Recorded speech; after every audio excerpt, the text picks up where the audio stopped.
In the late 1970s and early 1980s, the city of Atlanta found itself engulfed in an atmosphere heavy with fear and uncertainty.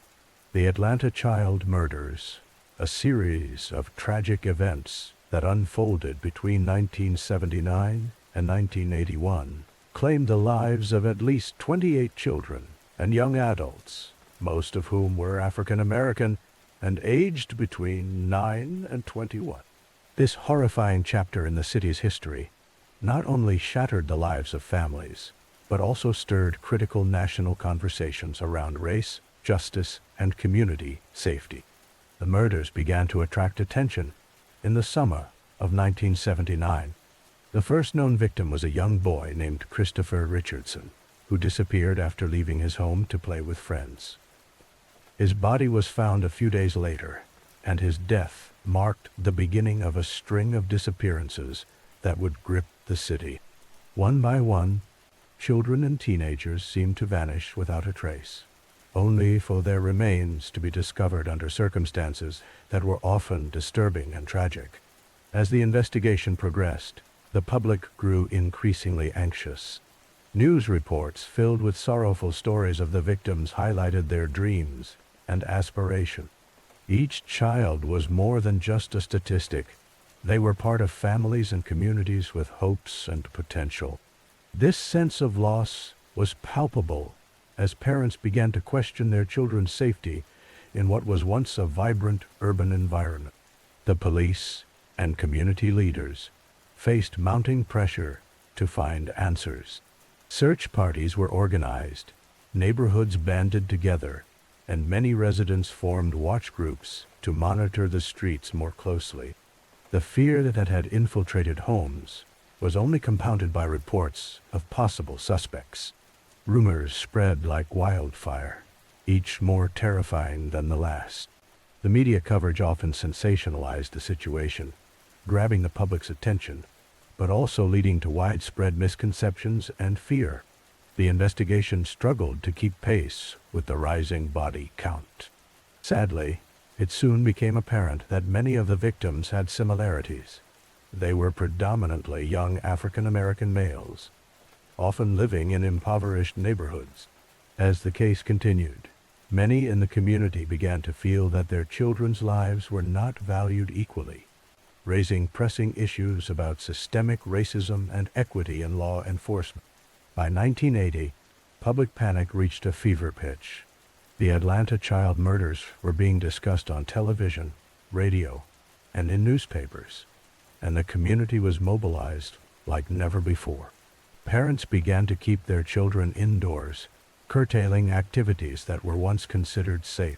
Schools, too, were forced to adapt, implementing new safety protocols and engaging students in discussions about awareness and vigilance. In 1981, after an extensive investigation that involved dozens of different law enforcement agencies, police arrested Wayne Williams, a local man who became the prime suspect in many of the murders. The pivotal moment came when authorities placed him at the scene of one of the crime locations. Williams was charged with 2 of the adult murders and was eventually convicted, leading to a long and controversial court case that divided public opinion. Many believed justice had been served, but others questioned whether the right person had been apprehended. The aftermath of these events continues to echo through Atlanta and beyond. The Atlanta child murders opened up conversations about the challenges that African American communities faced regarding safety and equality. They spotlighted the pervasive issues of economic disparity and the impact of systemic injustice within the law enforcement system. The discourse sparked by these murders encouraged community leaders to work more closely with families and youth, striving to bridge the gap between law enforcement and the communities they serve. Memorials, documentaries, and books have been created to honor the children's memories. Each victim is remembered not just for their tragic fate, but for their individuality and potential. In recognizing their stories, the city of Atlanta and the nation as a whole can reflect on the improvements made and the work that remains. The events surrounding the Atlanta child murders still inspire discussions in social justice, community engagement, and how society views the lives of its most vulnerable children. As we reflect on this deeply painful chapter in history, it's crucial to think about the lessons learned. Whenever tragedy strikes, it often reveals underlying systemic issues that need addressing.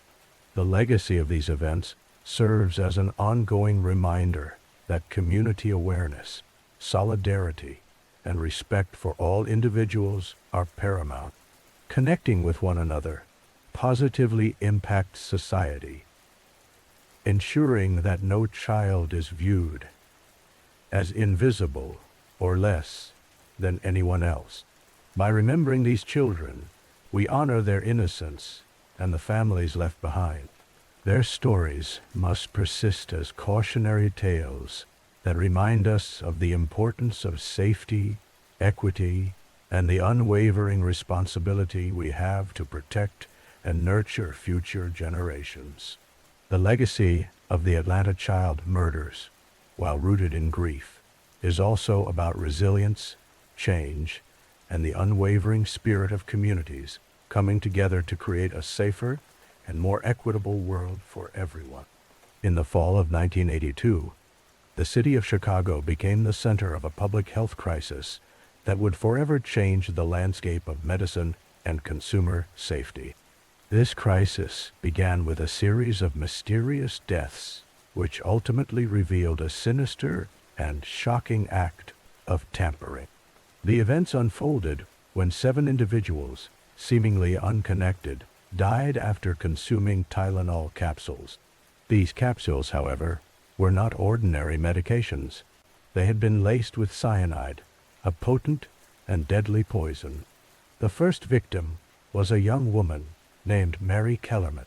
She was only 12 years old and, like many others, had taken Tylenol to treat symptoms of a headache and cold.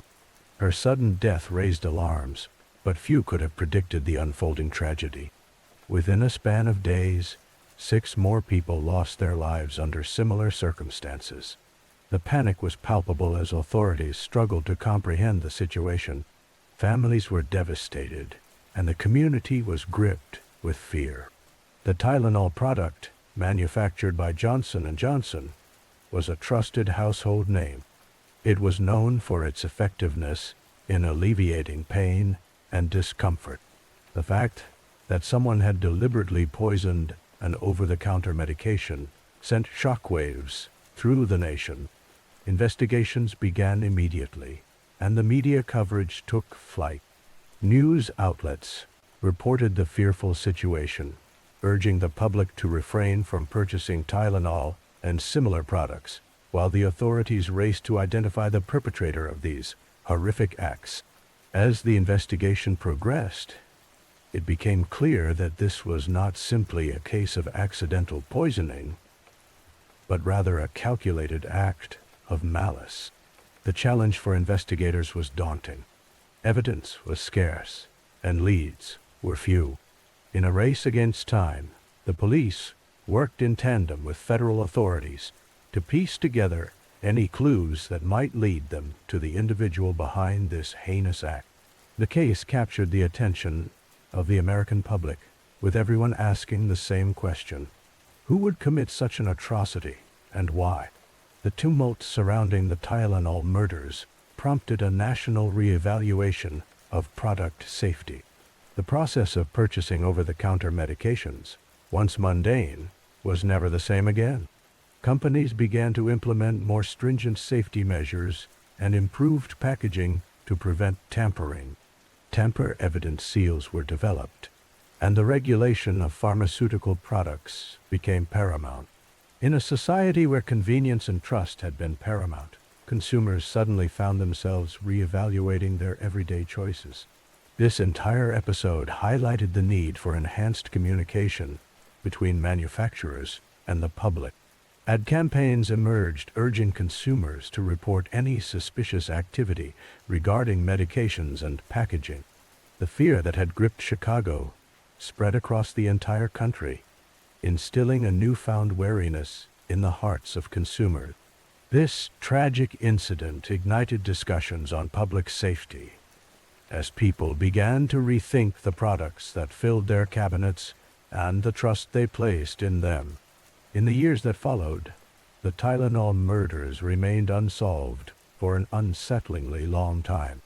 Although investigators faced many challenges, efforts did not wane. Eventually, law enforcement announced a person of interest, a man named James Lewis, who had sent a letter to Johnson & Johnson demanding a ransom. Lewis denied any wrongdoing, and although he was convicted on unrelated charges, he was never charged with the murders. The question of who was responsible for these crimes still weighs heavily, both for the families of the victims and society at large. Despite the pain of loss felt by the families affected, there were moments of resilience and courage. Support networks formed as communities rallied around the victims' families, each grieving the loss of loved ones. This shared experience ignited a community spirit that many found uplifting amidst the tragedy. With time, memorials were held, ensuring that the names of those lost were not forgotten. They became symbols of a call for vigilance in product safety and ethical responsibility. The legacy of the Tylenol murders is far-reaching. In the aftermath, public health policies were reassessed, leading to stronger collaborative efforts between federal agencies like the Food and Drug Administration, the Federal Bureau of Investigation, and local law enforcement. This incident served as a stark reminder that consumer safety must not be taken for granted, prompting legislative changes that would go on to shape the landscape of healthcare and commerce. The impact of the Tylenol murders extends beyond the initial shock and grief. It changed public perceptions about safety, significantly influenced regulations, and emphasized the crucial need for transparent communication. In the event of a crisis, the Tylenol murders are a sobering reminder of the fragility of trust in the products we use every day and the importance of safeguarding against threats to public safety. As the decades have rolled on and the details of the case faded from immediate memory, the fundamental lessons of vigilance and safety remain at the forefront. Companies continue to innovate in product safety, ensuring that consumers can trust the medications they choose. With ongoing advancements in technology and safety practices, the industry looks to the past, not only to remember those who lost their lives, but also to prevent such tragedies from ever happening again. The Green River Killer case is one of the most notorious criminal investigations in American history, primarily linked to Gary Ridgway, who was convicted of murdering a substantial number of women in the Seattle area during the 1980s. This case not only shocked local communities, but captured national attention due to its sheer brutality and the chilling circumstances surrounding the murders. The story begins in the early 1980s, a time when Seattle was undergoing significant changes. The region was bustling with life, yet it was in the shadows of this vibrancy that a dark and sinister reality unfolded. The Green River, which meanders through Washington state, became the haunting backdrop to this grim tale. It was near its banks that the first bodies were discovered, setting off a massive investigation that would span decades. In 1982, the first victim was found in the Green River. The remains of 24-year-old Wendy Lee Caulfield were recovered, marking the beginning of a horrifying pattern. Over the next few years, more bodies were found, often in similar circumstances, leading investigators to suspect a serial killer was on the loose. These women, many of whom were vulnerable, including runaways and sex workers, were lured into a cycle of violence that would ultimately claim their lives. As fear spread through the community, the authorities launched the Green River Task Force in an effort to apprehend the perpetrator. This group consisted of detectives, forensic specialists, and community outreach workers. They meticulously gathered evidence, interviewed witnesses, and sought assistance from the public. However, with every new body that surfaced, the frustration and urgency mounted. the killer remained elusive. Gary Ridgway, a local truck painter, lived in the Seattle area during this time. Despite being married and appearing to lead a seemingly ordinary life, Ridgway had a dark secret. His interactions with women were often marked by violence, and he held a disturbing view of them, referring to them as garbage. This chilling perspective fueled his actions as he targeted vulnerable women, manipulating their trust before sealing their fate. The investigation took a significant turn in 1987 when detectives began to focus on Ridgway. Although he was initially not a suspect, his unsettling demeanor and background made him a person of interest. It was revealed that he had been arrested for soliciting prostitution and had a history of violent behavior against women. However, due to a lack of physical evidence linking him directly to the murders, he was not charged at this time. Years passed, and the case went cold, while the community continued to grapple with the terror of an unknown killer.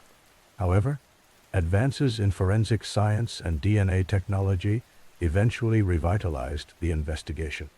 In 2021, after years of meticulous work by detectives, Ridgway was finally arrested, following a DNA match to some of the remains found. This breakthrough would lead to one of the largest serial killer cases in American history. Ridgway's confession was chilling. He admitted to murdering over 70 women, revealing a shocking level of detail about the acts he committed and the disregard he had for human life. In 2003, he was convicted of 49 murders and received a life sentence without the possibility of parole. His confessions offered closure to many families who had long been tormented by unanswered questions about their loved ones. The case of the Green River Killer not only highlighted the tragic loss of life, but also sparked conversations about societal issues, such as the exploitation of vulnerable individuals, the stigma surrounding sex work, and the systemic failures in protecting women. It underlined the importance of listening to the voices of those who are often marginalized and ensuring that law enforcement takes all reports seriously. Though Gary Ridgway is behind bars, the impact of his actions resonates to this day. The Green River Killer case serves as a somber reminder of the darkness that can lurk beneath the surface of seemingly ordinary lives.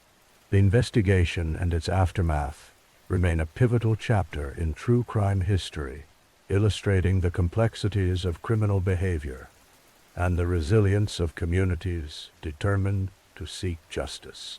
As the years go by, the story of the women who lost their lives continues to be told, ensuring that they are remembered not just as victims, but as individuals with dreams, hopes, and stories that deserve to be honored. The Green River case remains an important part of the narrative surrounding crime, justice, and the work that still needs to be done to protect the most vulnerable members of society. In the early 1980s, the vibrant and bustling city of Chicago was home to a chilling series of events that would haunt it for years. The Chicago Ripper Crew, a group infamous for their heinous acts, combined the brutal realities of crime with disturbing elements of occult practices, creating a narrative that intrigued and horrified many. The group's origins can be traced back to a small circle of friends who were drawn together by a shared fascination with the macabre. At the helm of this dark entourage were 4 men: Robin Gecht, Edward Broaddus, and 2 brothers, the strippers, who played vital roles in this sinister saga. They shared an unsettling bond fueled by a desire for violence and a willingness to engage in surreal rituals. Their crimes began to surface in the summer of 1981. It was during this period that women began to disappear across Chicago. Initially, these disappearances seemed isolated, but as the months rolled on, the grim reality began to unfold. The crew targeted vulnerable women, often those who were involved in prostitution or who lived in precarious situations. The methodology of the Chicago Ripper crew was as chilling as it was grotesque. Their assaults were characterized by extreme brutality. Victims were not only murdered, but subjected to horrific acts that were seemingly designed to mock the act of sacrifice. Some reports suggest that the crew engaged in practices reminiscent of occult rituals, which added a layer of psychological terror to their already atrocious action. The term Ripper in their name was a nod to the infamous Jack the Ripper, evoking images of violence and mystery. Yet, the true extent of their actions was far more devastating than the name could imply. The crew did not just seek to kill, they sought to instill fear, using their acts as a form of twisted expression. This blend of crime and ritualistic intent created an atmosphere of dread, capturing the attention of law enforcement and the media alike. As word spread about the disappearances, many in Chicago were gripped by fear. The authorities launched extensive investigations to uncover the identities of the perpetrators. These efforts were complicated by the crew's cleverness and their ability to remain under the radar for an alarming amount of time. With each new disappearance, the realization slowly dawned on investigators that they were looking for a group, not an individual. In 1982, law enforcement began to close in on the crew. The turning point came when one of the crew members, Edward Broadus, was arrested for unrelated charges. During questioning, he revealed the existence of the group and their gruesome activities. His confession was a breakthrough, leading to the eventual arrests of the others in the crew. Yet, the horror of their actions had already left an indelible mark on the city. The trial of the Chicago Ripper crew drew considerable media attention. The details of their crimes, steeped in darkness and described in a chilling manner, captivated audiences across the nation. As evidence was presented, it became clear that this was not just a case of murder, but a sinister examination of human behavior. The testimonies revealed a gang bound by a need for dominance and control, escalating their actions to shocking extremes. The legacy of the Chicago Ripper crew continues to evoke a mix of fascination and revulsion. Their story raises questions about the nature of evil and the factors that lead individuals to commit such heartless acts. It serves as a reminder of the darkness that can lurk within society, sometimes hidden in plain sight amongst the ordinary. As the years rolled on, the city of Chicago began to heal. The memories of the crime still linger in the collective consciousness, but they have also sparked a dialogue. The focus has shifted towards understanding the psychology of violence and the social conditions that contribute to such tragic events. Investigators, psychologists, and criminologists have pored over the case to draw insights that could prevent similar tragedies in the future. In the heart of Chicago, the chilling tales of the Ripper crew serve as a dark chapter in the city's history, blending the horrors of reality with elements that seem to belong in fiction. Their story stirs the imagination while reminding us of the importance of vigilance and community well-being. Today, the city stands as a testament to resilience, having transformed from the shadows of its past into a symbol of hope and growth, even as the memories of those lost during that dark time remain forever etched in history. Violence may have marked a period of Chicago's legacy, but the tale of the Chicago Ripper crew serves not only as a warning, but also as a catalyst for deeper understanding and empathy. Through the analysis of these events, society can reflect on the complexities of human nature and ensure that history does not repeat itself, fostering a community where safety and respect are paramount. This examination of the darker sides of humanity will forever serve as a reminder that true vigilance is always necessary to ensure a brighter future for all. In the early hours of December 12, 1987, a tense situation swiftly escalated inside the federal penitentiary in Atlanta, Georgia. This was not just a routine day. It would go down in history as one marked by chaos, violence, and a desperate cry for justice from the incarcerated population. The Atlanta prison riot revealed underlying issues that had been simmering for years, stemming from neglect, overcrowding, and the harsh realities of prison life. The story begins with the conditions within the penitentiary. Overcrowding was a significant problem, a circumstance faced by many facilities at the time. The atmosphere was charged. Inmates often found themselves in cramped quarters, where personal space was virtually non-existent. This environment breed discontent and feelings of hopelessness among the prisoners. Many had no access to vital resources, health care, or even adequate nutrition, which only exacerbated their frustrations. The unrest flared up when inmates began to voice their grievances about safety and living conditions. Tensions reached a boiling point when a series of altercations broke out between inmates and guards. The demands of the inmates were simple yet profound. They sought fundamental human rights, better food, access to medical treatment, and safer living conditions. The violent response from the prison authorities only intensified the situation, leading to a standoff that no one could have anticipated. As the hours passed, the situation became increasingly volatile.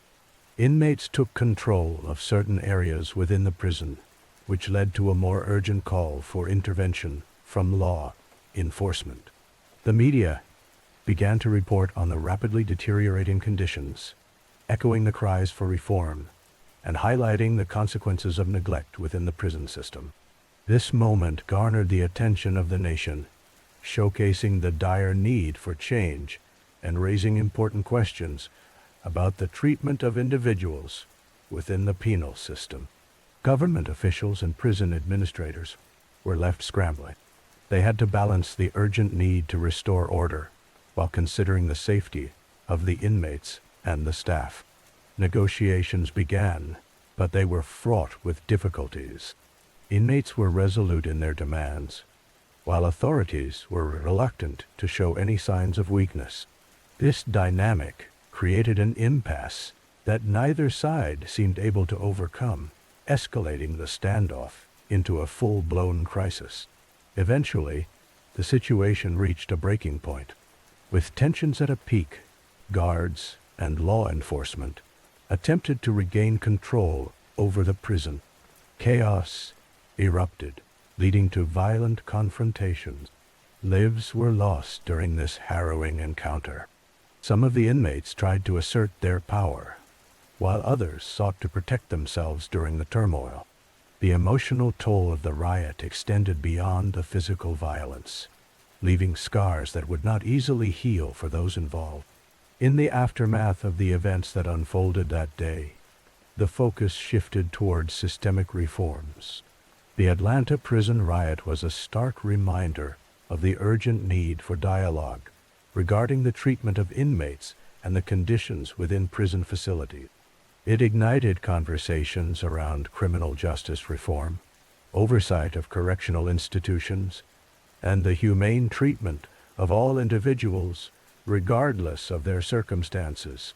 This incident served as a clear call to action for policymakers and advocates alike, urging a collective effort to rethink and reshape the fundamental structures of the penal system.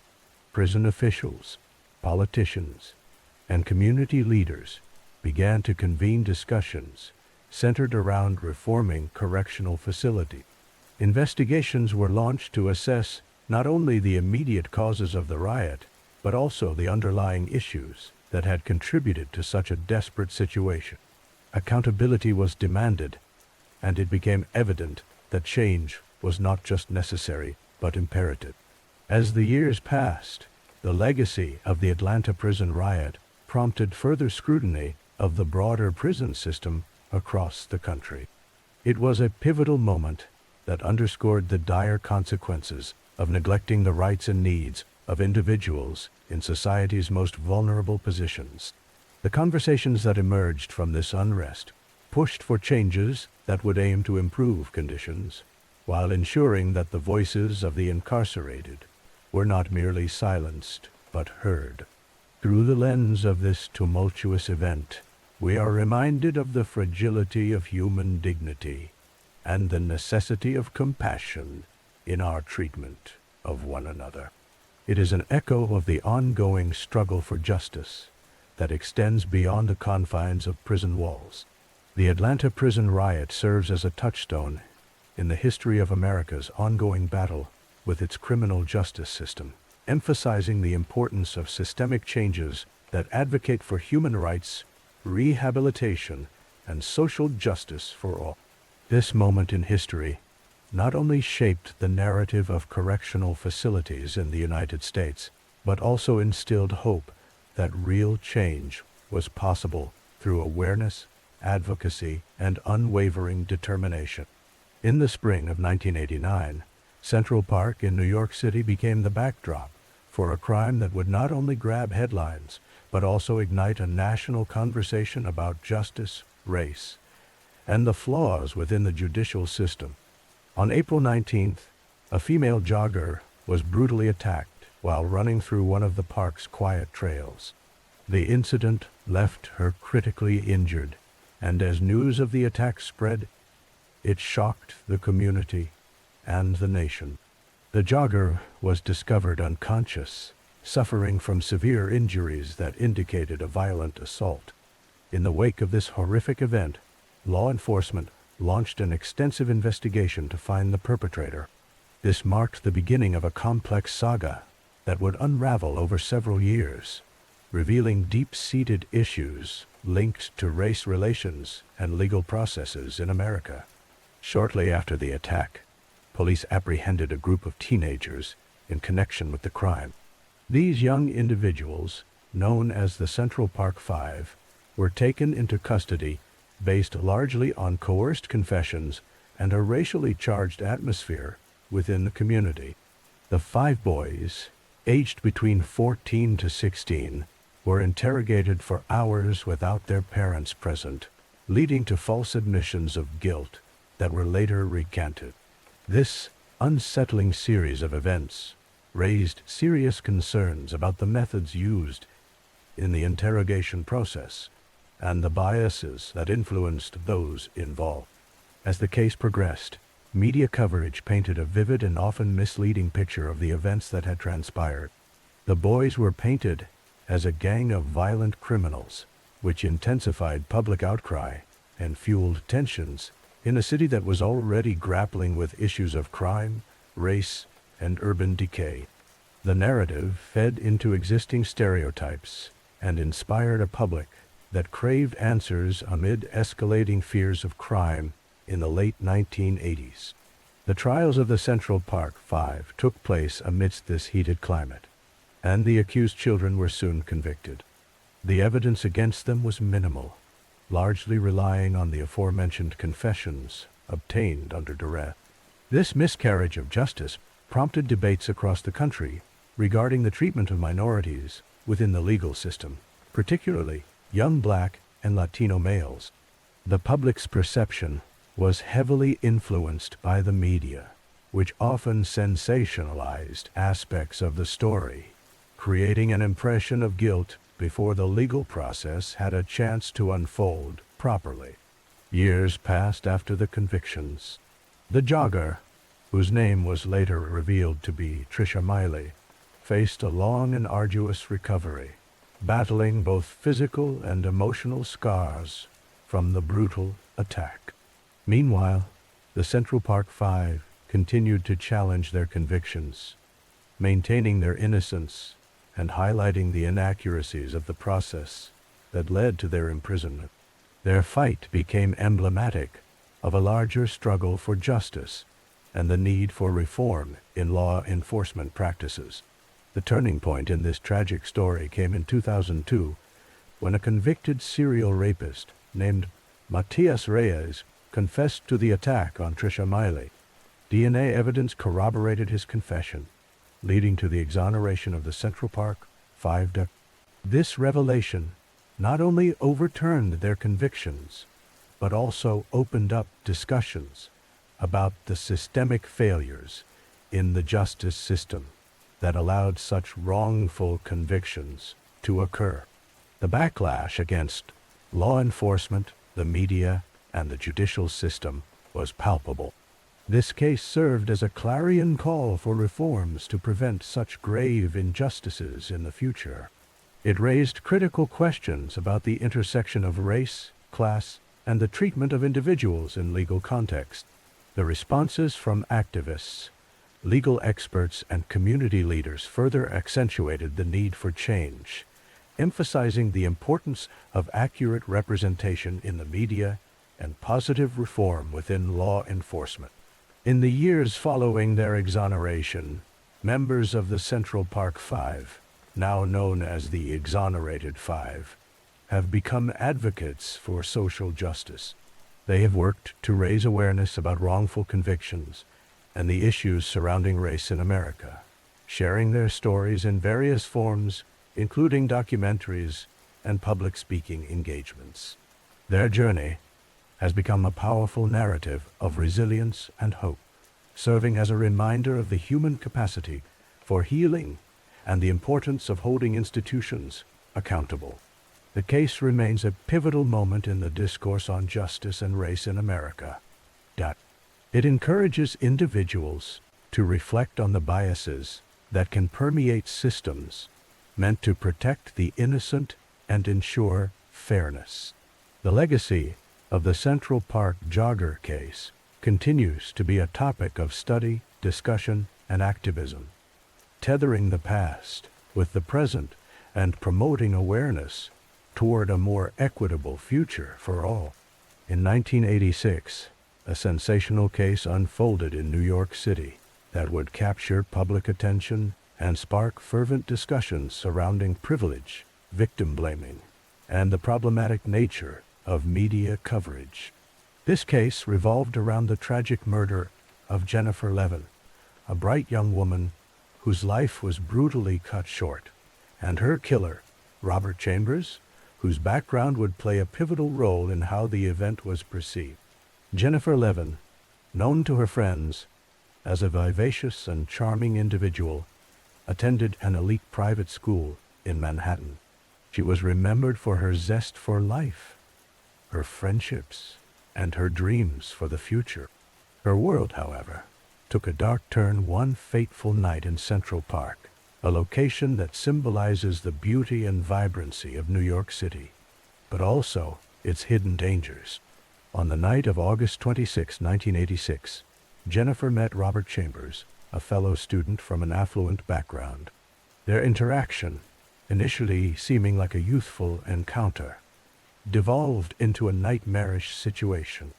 As the details of the event began to surface, what became alarmingly evident was the stark contrast between the social standings of the two individuals involved. Chambers, often described as a rich and charming young man, was part of the privileged class in New York, enjoying the advantages that came with wealth and status. The circumstances surrounding Jennifer's death revealed unsettling dynamics.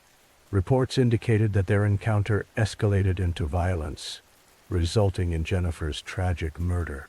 The subsequent discovery of her body in Central Park sent shockwaves through the community and beyond.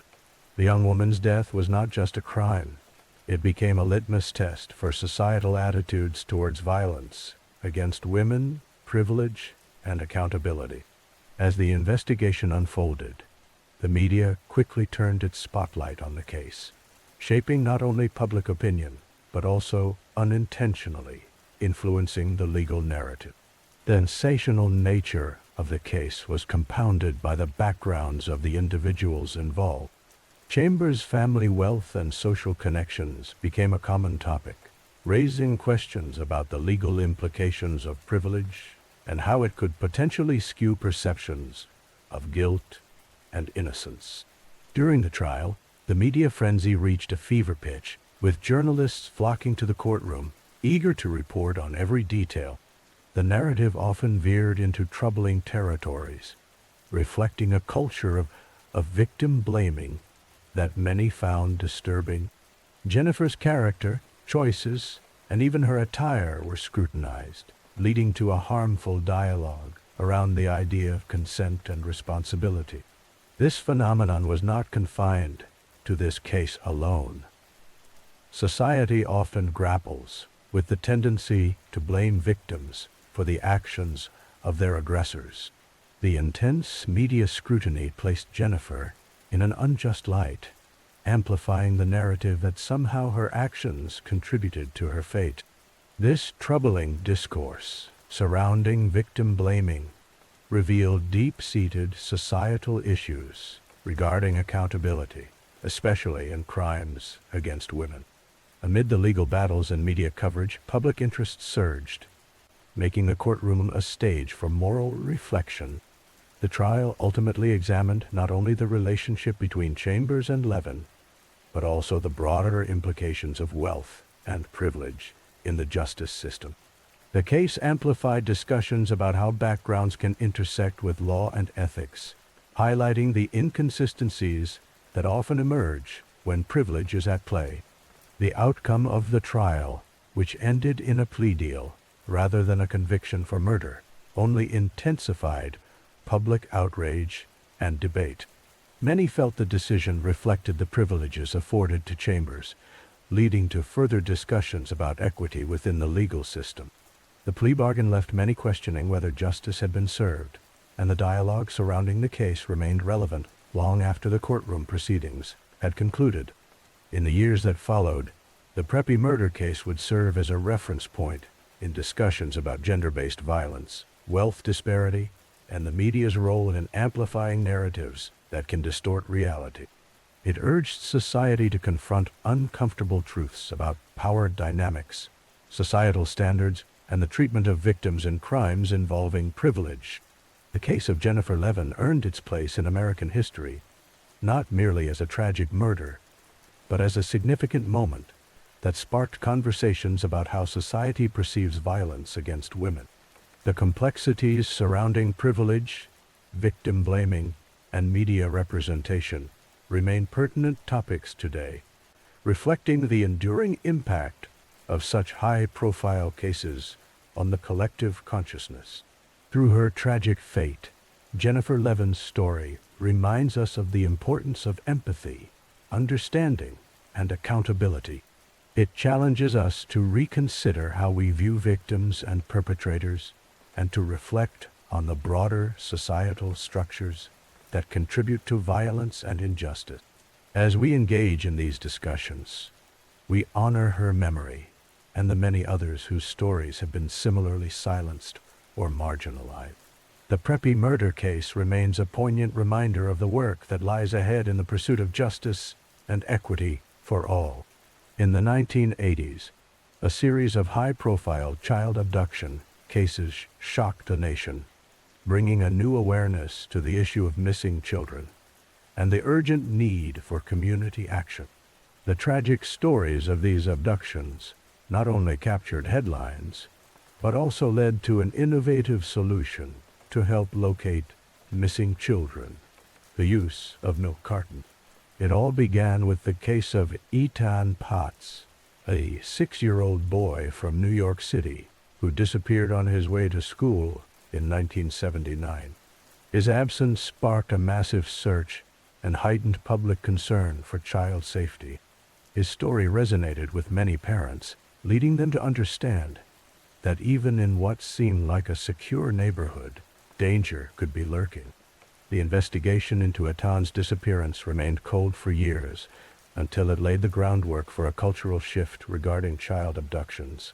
2 years later, in 1981, the idea of placing pictures of missing children on milk cartons was conceived by a New Jersey-based dairy company. The concept was simple yet powerful. If consumers could see the faces of missing children during their daily routines, they might be more aware and vigilant. The cartons quickly became a national platform for raising awareness and disseminating information about missing children. As a result, the public gained a heightened sense of connection to these cases. In the early days of this initiative, it was common to see recognizable faces on the side of milk cartons in grocery stores, which became a fixture in American households.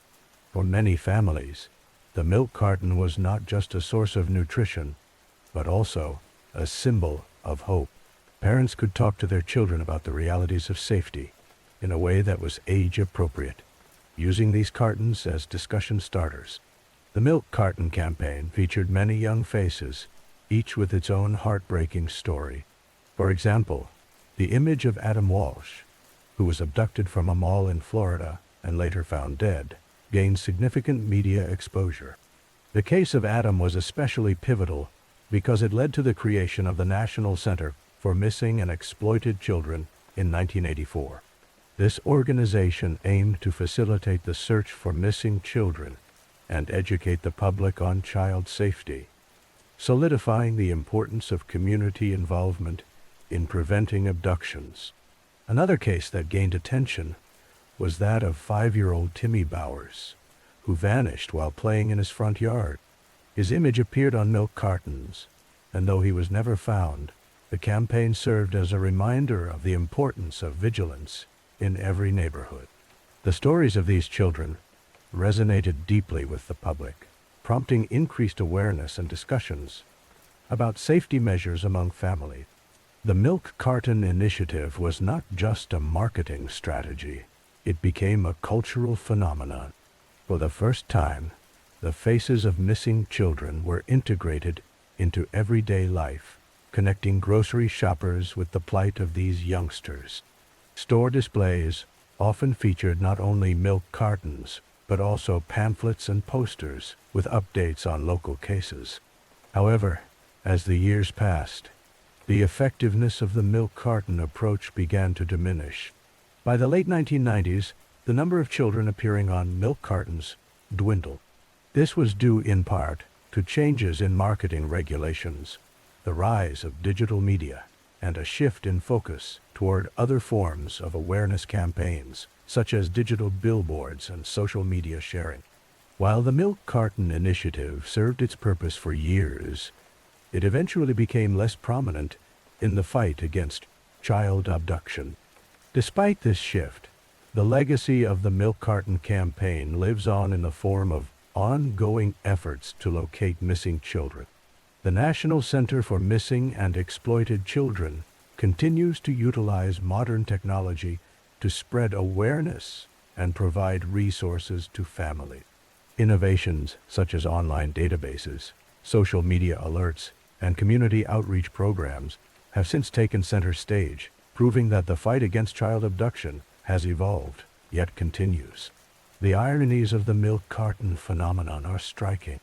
While it was born out of tragedy, it exemplified a community coming together to protect its most vulnerable members. It taught parents the importance of open communication about safety and inspired a generation to be more vigilant and proactive. The conversation surrounding child abduction transformed from one of fear into one of collective responsibility. Through these historical cases and the innovative strategies that emerged, society became better equipped to face the realities of child abduction. The stories of these children remind us of the significance of awareness and action. As we look back on the milk carton kids and the impact they made, it is essential to acknowledge that their legacy continues, prompting us to think about how every community can work together toward a safer future for all children. The Milk Carton campaign serves as a poignant reminder of our shared responsibility to protect and nurture our young ones. The awareness that was cultivated during this era continues to inspire efforts to ensure the safety of children today, proving that even in the face of darkness, there can be hope for brighter days ahead. The history surrounding these cases, brought into public consciousness through everyday products, is a testament to the lengths to which a community will go to protect their children. It is a narrative filled with heart, vulnerability, and resilience that continues to resonate even decades later. In 1987, a case unfolded in New York that captured national attention, leaving a lasting impact on discussions about race, justice, and media responsibility. It all began when Tawana Brawley, a 15-year-old African-American girl from Wappingers Falls, reported a harrowing incident.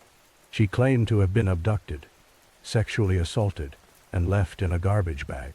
The story quickly gained traction, not only in New York, but across the entire United States, amplifying discussions surrounding racial tensions and issues of violence against women of color. The initial reports were alarming, filled with graphic descriptions of the alleged abuse. Brawley's claims included details of a group of white men forcing her into a van and subjecting her to various forms of assault.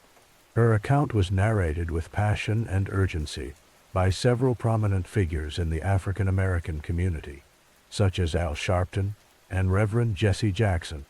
The case was framed as one highlighting systemic racism and the dangers faced by young black women. Activists rallied around Brawley, demanding justice and accountability from law enforcement and the broader community. However, as investigators delved deeper into the allegations, inconsistencies began to surface. When the police examined the evidence, they found no corroborating claims to support Brawley's narrative. Medical examinations showed no signs of physical trauma or sexual assault. Skepticism grew, and the public began to question the veracity of the claims. In 1988, after a lengthy investigation, a grand jury concluded that Tawana Brawley had fabricated the entire story. She had not been abducted or assaulted. Instead, it emerged that she had gone missing for several days and had concocted the tale as a means of escaping punishment for truancy and other issues related to her personal life. Her admission shocked many who had rallied in her defense and brought into question the trustworthiness of both the media and the various community leaders who had publicized the story. The fallout was profound and multifaceted. On one side, Brawley faced significant backlash and disillusionment from those who had believed her story. Her case created a divide, influencing perceptions of genuine victims of violence, who faced skepticism in an aftermath where credibility became a charged topic of discussion. Meanwhile, the intense media coverage and public scrutiny highlighted the impact that sensational narratives can have, particularly when juxtaposed with real-life struggles related to race and gender. The incident sparked heated debates about the complexities of race relations in America. It became emblematic of a broader discourse around the rights and treatment of African Americans, especially young women of color, exposing the delicate balance between taking claims seriously and ensuring that such narratives did not inadvertently harm legitimate cases of abuse and discrimination. Many advocates saw the case as a cautionary tale, stressing the importance of discerning truth amidst emotional and often polarizing discourse. In addition to the societal repercussions, the Tawana Brawley case influenced the media landscape as well. Journalists faced scrutiny over their reporting ethics and the ramifications of dramatizing stories without sufficient evidence. As news outlets battled for viewership, the sensationalism of such cases illustrated the powerful role of the media in shaping public perception and opinion. The lessons from this case have prompted ongoing discussions regarding responsible journalism, especially in cases involving marginalized communities. Moreover, the long-term effects of the hoax rippled through the legal system. It brought to light the challenges faced by legitimate victims seeking justice in a climate fraught with skepticism. Advocacy groups began to emphasize the importance of believing survivors while also calling for rigorous investigation and solid evidence to avoid damaging misunderstandings akin to what occurred in the Brawley case. In popular culture, the Tawana Brawley case continues to serve as a reference point for discussions about race, justice, and media ethics. It has been explored in numerous documentaries, interviews, and publications, often cited in contexts of social justice movements and conversations surrounding false allegations. The legacy of Brawley's claims remains a reminder of the intricacies of human behavior, the weight of societal expectations, and the consequences following each narrative. In many ways, the tale of Tawana Brawley reflects a critical moment in American history, where personal trauma collided with profound societal issues. The lessons gleaned from her story continue to resonate, reminding us of the importance of scrutinizing our perceptions and the narratives we embrace. It invites reflection on how the stories we tell shape cultural conversations, and how, in the pursuit of justice and truth, our shared humanity must always guide us towards understanding and empathy. In the early hours of July 18, 1984, a tragic event unfolded in San Ysidro, California, that would leave an indelible mark on the nation's history. A gunman entered a McDonald's restaurant, a place often associated with family gatherings, children's laughter, and shared meal. Instead of the typical ambience one might expect from such a venue, the day quickly turned horrifying as the shooter began to open fire on unsuspecting patrons and staff. The McDonald's was bustling with activity. Children were enjoying their happy meals. Families were engaged in conversations, and friends were gathering for a quick bite. Suddenly, the cheerful atmosphere turned into chaos.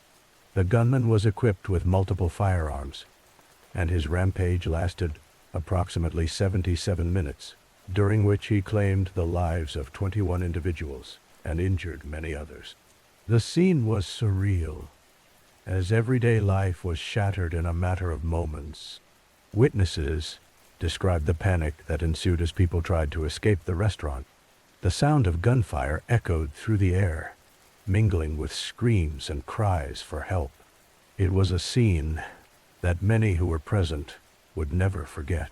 Law enforcement quickly responded, encircling the area and attempting to neutralize the threat. The complexities of the situation unfolded as officers tried to understand the scale of the chaos and the number of people still inside the establishment. As the situation developed, the world began to take notice. News outlets flashed reports of the unfolding crisis, each updating viewers with the latest information.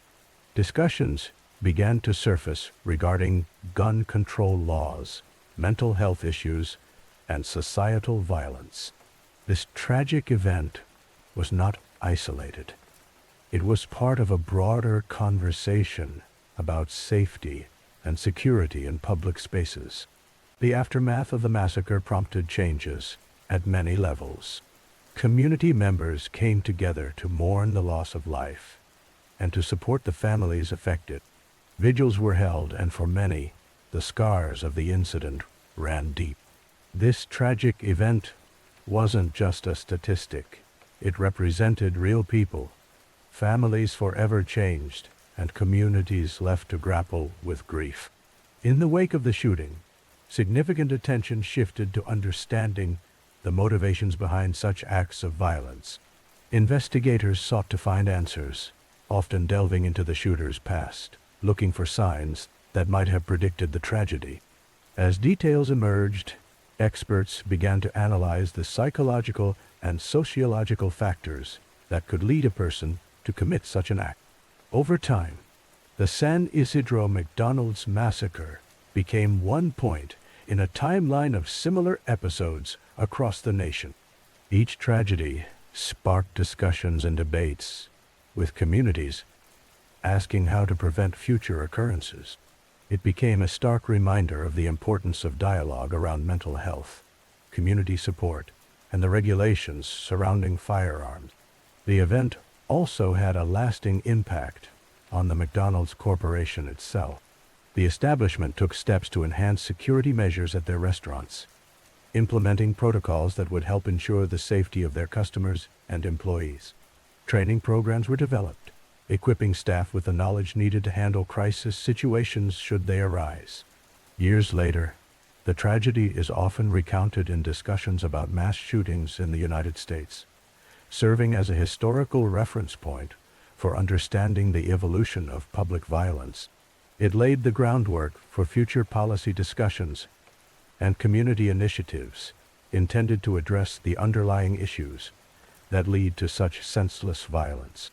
As society continues to reflect on events like the San Ysidro massacre, it is crucial to remember the victims and families affected. Each life lost represents a unique story and a person who was loved and cherished. The pain of their absence is felt within their communities, with memorials and tributes serving as constant reminders of the solemnity of that day. By remembering these events, communities can work toward healing and prevention, striving to create a future where such tragedies are less likely to occur. Conversations spark action, and together there lies hope for a safer world. This moment in history serves not only as a reminder of sorrow, but also as an impetus for change, engagement, and the promotion of understanding within our society. The goal is to foster environments where everyone feels valued and secure, an aim worth pursuing as we navigate our shared existence in this world.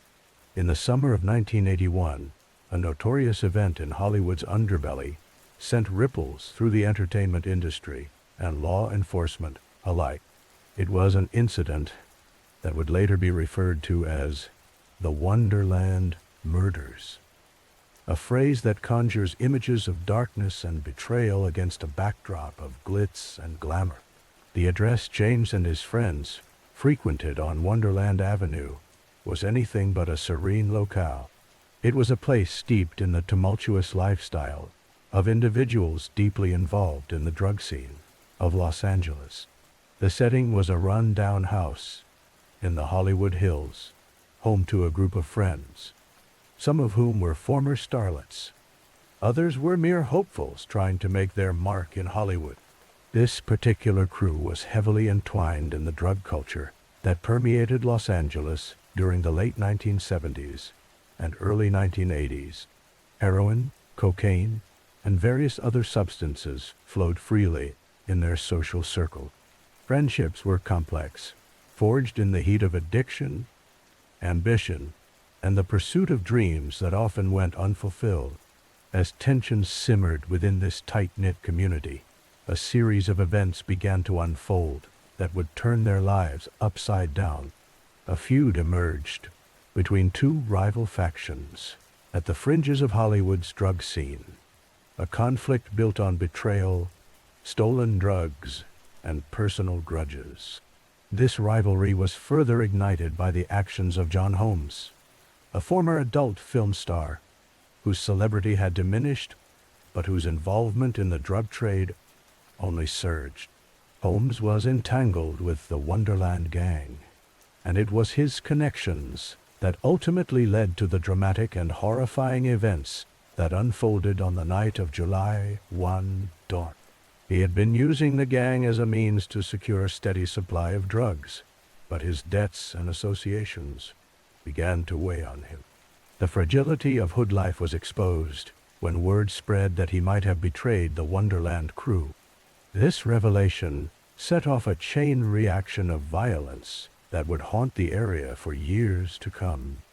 On that fateful night, 5 individuals found themselves in the home on Wonderland Avenue. Each was caught in the web of surfacing tensions, unaware that their lives would take a dark turn. As they relished in their fleeting moments, a group of intruders arrived, silencing the atmosphere with brutality. The invaders sought vengeance for various perceived wrongs, triggering a ruthless and horrific clash. The scene that emerged was one of chaos, as violence erupted in the dark, signifying the end of their carefree lifestyles. When the dust settled, 4 individuals lay dead in that grim house, victims of an onslaught that would shock an already jaded community. The fifth, a lone survivor, managed to escape the carnage, providing a chilling glimpse into the events that transpired. This person's account became essential in piecing together the events leading to the massacre, sparking a media frenzy and increasing public intrigue around the sordid events. The aftermath of the killings marked a significant turning point, exposing the vulnerabilities of individuals immersed too deeply in a world of drugs and criminal activity. The police investigation that followed was exhaustive, peeling back layers of lies, deception, and the stark realities of life on the edge of Hollywood's glimmering facade. Detective work unveiled connections to the greater drug trade that extended beyond just this singular incident, hinting at an expansive undercurrent of activity that had long gone unnoticed. The case also attracted media attention like a moth to a flame, revealing the darker side of glitz and glamour. In the years that followed, the Wonderland Murders would inspire books, films, and numerous documentaries, each attempting to unravel the complexities of addiction, crime, and the ephemeral nature of fame. These stories contributed to a mythologizing of the victims and the environment they inhabited, a cautionary tale against the backdrop of what often appears enchanting, but is filled with shadows lurking just out of sight. Over time, the Wonderland Murders transformed into a symbol within the cultural narrative of Los Angeles. The tragedy underscored the risks embedded within the pursuit of fame and the lengths individuals might go to protect their interests or seek revenge. Conversations around the case reflected wider societal issues surrounding drugs, crime, and their interplay with the dreams people chase, particularly in a city where life often imitates art and vice versa. To this day, the specter of that fateful night continues to haunt Wonderland Avenue.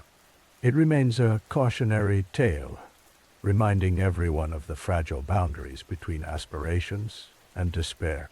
In the end, the Wonderland Murders encapsulate not just a violent act of retribution, but a complex narrative woven from threads of ambition, desperation, and tragedy, which continues to resonate in an ever-evolving landscape of human experience in Hollywood. The vibrant city of Miami, during the 1980s, was not just a paradise of sunshine and sandy beaches. It was also the stage for a tumultuous era marked by the rise of powerful drug cartels and an unprecedented wave of violence. The influx of narcotics transformed Miami into a bustling hub for drug trafficking, attracting not only dealers, but also law enforcement and media attention. The origins of this chaos can be traced back to the growing demand for cocaine in the United States. With the introduction of new trafficking routes, Miami found itself at the epicenter of the drug trade, serving as a primary entry point for cocaine smuggled from Colombia. Drug lords like Pablo Escobar and the Medellin cartel, alongside other criminal organizations, established strongholds in Miami, using violence and intimidation to control their territories. As the cocaine trade flourished, so did the city's gang violence. Rival drug gangs fought ruthlessly to dominate the lucrative market, leading to an alarming increase in shootings and murders. Neighborhoods became battlegrounds where the struggle for power often spilled into the streets, affecting innocent civilians caught in the crossfire. The sheer audacity of these gangs astounded many as they displayed brazen acts of violence in public spaces, leaving a lasting impact on the community. High-profile assassinations became a grim hallmark of the Miami drug wars. The streets echoed with the sounds of gunfire, and the names of key figures involved in the drug trade began to circulate in the news. This era was defined not just by the violence, but by its theatricality, with some murders taking place in broad daylight, sending a clear message about the stakes involved. Law enforcement officials faced immense challenges as they tried to combat the violence and dismantle the sophisticated networks that protected them. The murders of individuals linked to the drug trade created a culture of fear and distrust. The power wielded by these criminal enterprises was immense, often transcending traditional boundaries of law enforcement. Cartel members learned to navigate the system, corrupting officials and exploiting weaknesses within the law to their advantage. The conflicts led to a fearsome, bloody spectacle that gripped the attention of both the nation and the world. This grim landscape caught the eye of filmmakers and journalists, who sought to capture the essence of Miami's transformation. The media portrayal of the drug conflict glorified the lavish lifestyles of drug lords, while starkly contrasting the dark underbelly of the drug trade. Documentaries, movies, and articles painted a picture of a city torn between sun-soaked beaches and violent crime, forming a compelling narrative that both fascinated and horrified audiences. In response to the escalating violence and the undeniable impact of drug trafficking, government agencies adopted aggressive strategies aimed at bringing order. Task forces were assembled and new legislation was enacted, but the struggle to gain control of the streets seemed daunting. With each attempt to curb the violence came an escalation in tactics from the cartels, creating an ongoing cycle of hostility and tension. The battles were not solely fought in the physical sense. They extended into the hearts and minds of the people of Miami. Families were torn apart, with many individuals becoming ensnared in the dangerous world of drugs, either as users or participants in the trade. The social fabric of neighborhoods changed dramatically as community leaders emerged, trying to rebuild and provide hope in the face of adversity. In the midst of turmoil, some residents chose to fight back against the drug culture that permeated their neighborhoods. Community organizations sprang into action, often working in tandem with law enforcement to promote awareness and provide resources to those affected by drug abuse. These grassroots movements aim to educate and empower individuals, demonstrating strength amid chaos. As the decade progressed, the federal government intensified its efforts to curtail drug trafficking.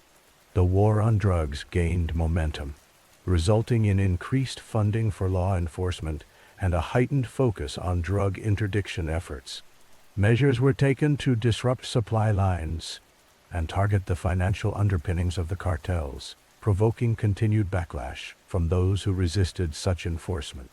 By the end of the 1980s, the dynamic in Miami had shifted. Law enforcement began to reclaim territory and restore a semblance of safety to the streets. The visibility of the drug trade diminished, but the scars left on the community remained significant. While the violence ebbed, its legacy continued to affect generations, creating an indelible impression on the cultural memory of Miami-Dade. Reflecting on this tumultuous time, one can see how the drug wars in Miami not only shaped the city, but also highlighted the broader complexities of drug trafficking in America. The notoriety, violence, and power struggles that defined the era serve as a sobering reminder of how far some will go for wealth, dominance, and the undying quest for control. Miami today stands as a testament to resilience, showcasing the capacity to rise from hardship while still echoing the shadows cast by its history. The lessons learned from this tumultuous period continue to resonate, reminding us all of the profound impact that choices can have on both individuals and communities alike. The Gary Dotson case is a significant chapter in the history of the American legal system, as it highlights the potential for wrongful convictions and the transformative power of DNA evidence. In 1979, Gary Dotson, a young man living in Illinois, found himself at the center of a harrowing narrative that would change the way the justice system viewed evidence and accountability in the years to come. In that year, a 16-year-old girl named Kathleen Crowell reported that she had been raped by an unknown assailant. The evidence presented at trial was mainly circumstantial, yet it painted a disturbing picture of Dotson, as the perpetrator. With no DNA testing available at the time and limited forensic capabilities, the case relied heavily on witness testimonies and a confession that Dotson later claimed was coerced.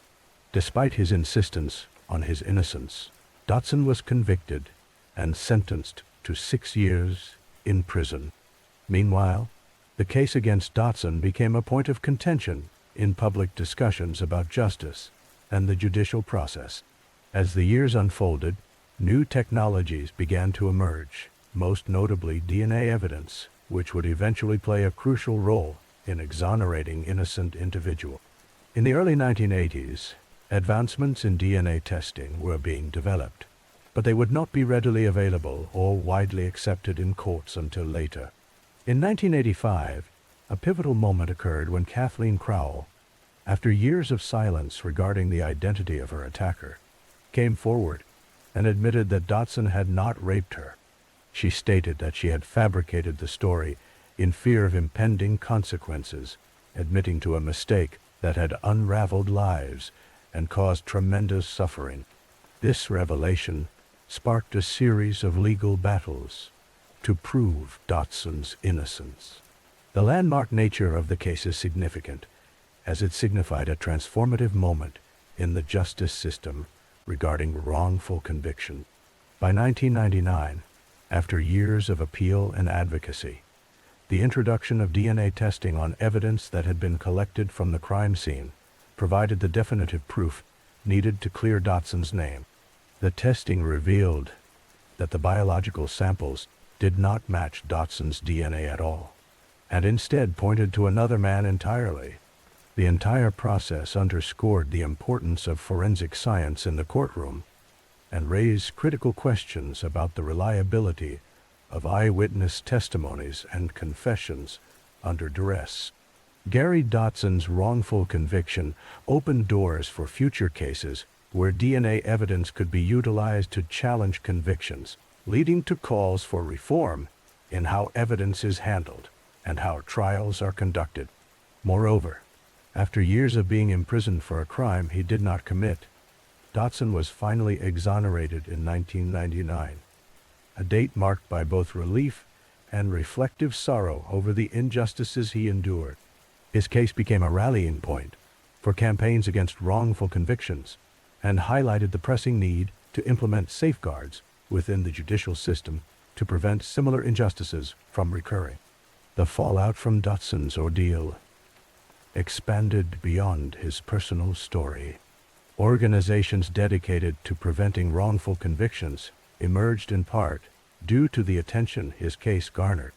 They worked tirelessly to review past convictions, emphasizing the need for comprehensive legal support and the application of modern forensic technique. The Gary Dotson case serves as a reminder of the malleability of truth within the judicial process and the importance of continual improvement in forensic practices and legal frameworks. The advancements in DNA testing and the increase in awareness about the complexities of justice and wrongful convictions have fundamentally altered the landscape of criminal justice in America. Today, the narrative of Gary Dotson stands as a cautionary tale, challenging the foundational elements of evidence and beliefs held by the legal system. His case fostered awareness and evolved discussions about the importance of scrutinizing evidence and the ramifications of justice delayed. It not only reshaped perceptions surrounding wrongful convictions, but also brought forth new policies aimed at ensuring that the innocent are protected and that justice is served rightly. Ultimately, the legacy of Gary Dotson's exoneration and the healing it brought to his life and the lives of many others reflects the persistent quest for truth and justice. His story, intertwined with the evolution of DNA technology, offers hope that with vigilance and reform, the legal system can adapt and grow towards a more equitable future. This case embodies the spirit of resilience and the importance of seeking truth, irrespective of the past. In this sense, Dotson's journey reveals the complexities of human experience within the realms of law and science, marking a pivotal moment in the ongoing fight for justice and real accountability. In the mid-1980s, California found itself gripped by fear as a figure emerged from the shadows, instilling terror in the hearts of many. This figure was Richard Ramirez, later infamously known as the Night Stalker. His story is a chilling reminder of the darkness that can lurk within society, as well as the psychological implications of crime on community. Richard Ramirez was born on February 29, 1960, in El Paso, Texas. From a young age, he was introduced to violence and the macabre. An uncle, who had served in the Vietnam War, would tell him graphic stories and show him images of the war, which profoundly influenced Ramirez. His childhood experiences would shape his psyche in unsettling ways. As he grew older, he began to indulge in a lifestyle of drugs and crime, paving the way for a future filled with chaos. In the early years of his criminal career, Ramirez committed a series of burglaries and petty thefts. However, it was during the summer of 1985 that he escalated his activities to horrific levels. His crimes ranged from home invasions to brutal assaults and murders, leaving a distinct mark across Southern California. The details of his crimes were so shocking that they evoked panic across the entire region. Neighborhoods that once felt safe at night suddenly became places of fear and trepidation. What set Ramirez apart from other criminals was his unique modus operandi. He often entered homes through unlocked doors or windows, attacking unsuspecting victims while they slept. This vulnerability made his actions even more terrifying. It was reported that he would sometimes use a variety of weapons, including handguns, knives, and even blunt objects, and would inflict unimaginable cruelty on his victims. The fear he instilled wasn't just in the victims, but also in the entire community, where people began locking their doors and windows more tightly, sometimes even sleeping in shifts to protect one another. Ramirez's unsettling presence was heightened by his fascination with satanic rituals. He often left behind symbols, such as pentagrams at the crime scenes, adding a layer of frightful complexity to his persona. His courtroom appearances were equally shocking. Ramirez displayed a nonchalant attitude towards the gravity of his crimes, which added to the public's revulsion. He seemed to revel in the media attention, often flashing a smile for the cameras, and even drawing pentagrams on pieces of paper, which he would show to reporters and the audience in the courtroom.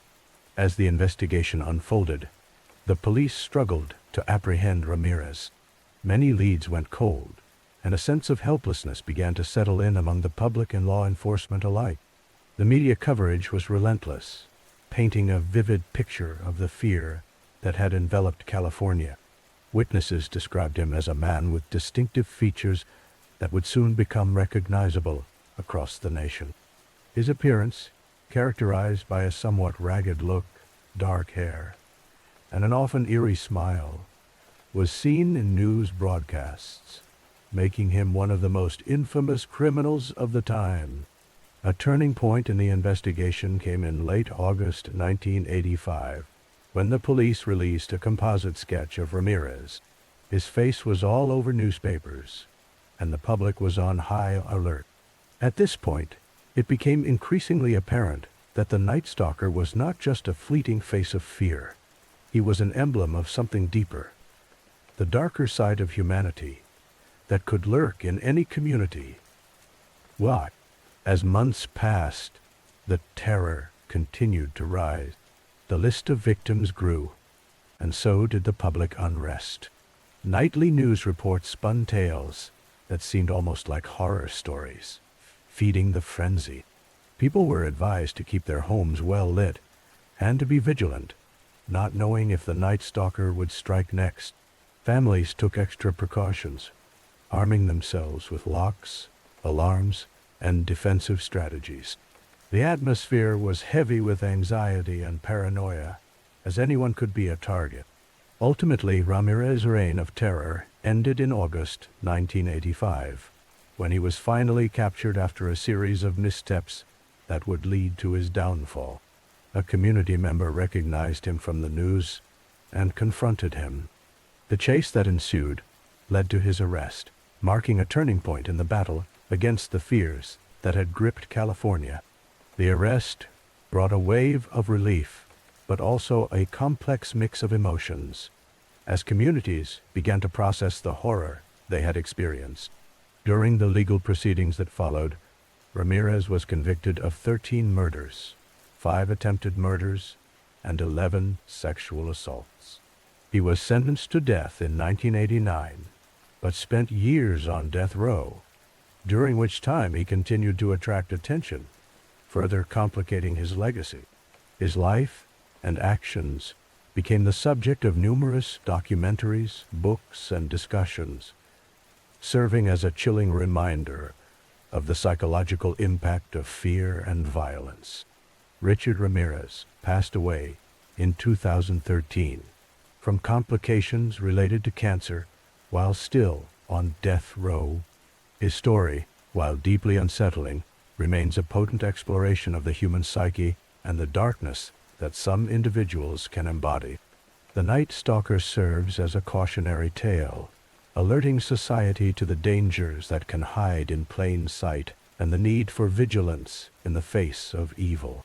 Communities continue to heal, but the shadowy memories linger, a stark reminder of the past and the importance of safety, solidarity, and awareness. In the late 1970s, the city of Los Angeles became the focus of a series of gruesome crimes that struck fear into the hearts of its residents. The perpetrators of these heinous acts were 2 cousins, Kenneth Bianchi and Angelo Buono, who claimed the lives of young women in what became known as the Hillside Strangler case.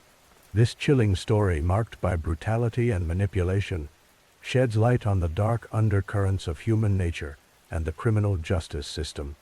Bianchi and Buono, sharing a troubled childhood, formed a bond that would lead them down a path of destruction.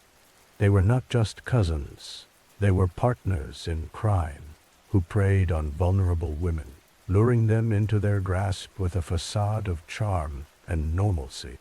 Their victims, often young and struggling, were drawn in by the promise of safety or companionship, only to meet a fate that no one could imagine. The methods employed by Bianchi and Buono were horrific. They would abduct women, bringing them to a secluded area in the hills of Los Angeles, where they would torture and kill them. The brutality of their actions often extended beyond mere murder. They sought to exert power and control over their victims, creating a cycle of fear that reverberated throughout the community. The bodies of many of these young women were discovered discarded along the steep hillsides, adding a layer of tragedy to an already heartbreaking situation. As the investigation unfolded, the case captivated the nation. Law enforcement involved in the case faced immense pressure to solve the string of murders and to provide answers to the families of those affected. Each new discovery only amplified the horror as detectives uncovered patterns in the crimes that painted a chilling portrait of the killers. With each victim bearing similar traits, it became increasingly clear that Bianchi and Buono had turned this sadistic game into a systematic hunt. One of the most unsettling aspects of this case was the nature of the relationship between the 2 men.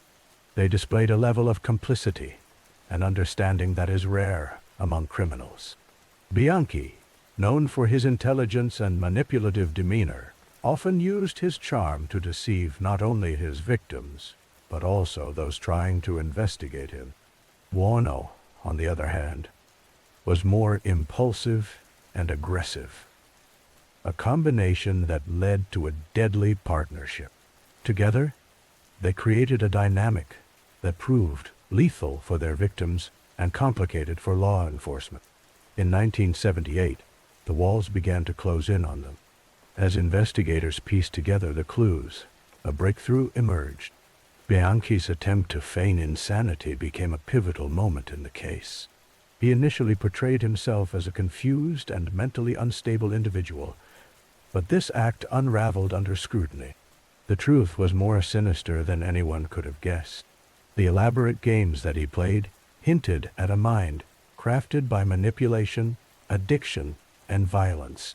As arrests were made, the trial captured headlines. Bianchi and Buono faced multiple charges, including kidnapping, torture, and murder. The public fascination with the case grew, fueled by media coverage that detailed the gruesome nature of the crimes and the chilling testimonies that emerged during the proceedings. It was not just a search for justice. It was a dissection of evil that transcended mere criminality, posing uncomfortable questions about morality, society, and responsibility. The Hillside Stranglers left a lasting mark on Los Angeles and beyond. The case became a reference point for discussions about violent crime, the psychology of serial killers, and the failures of the systems designed to protect the innocent. Understanding the motivations behind such actions has become a focal point for criminologists and psychologists who continue to study the dark corners of the human psyche. As the trials concluded, the aftermath extended well into the 1980s.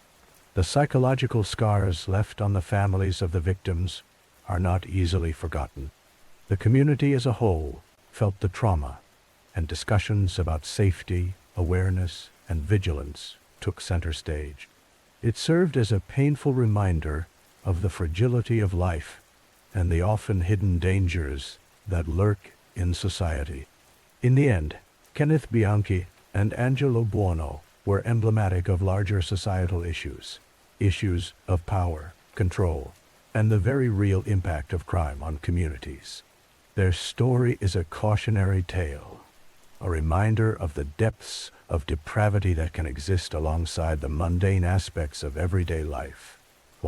As long as we remember these stories and examine the motivations behind them, we can strive to understand and prevent such tragedies from recurring in the future. In 1984, a dramatic incident unfolded in the subway system of New York City that would ignite a nationwide conversation about self-defense, vigilantism, and the contemporary urban experience.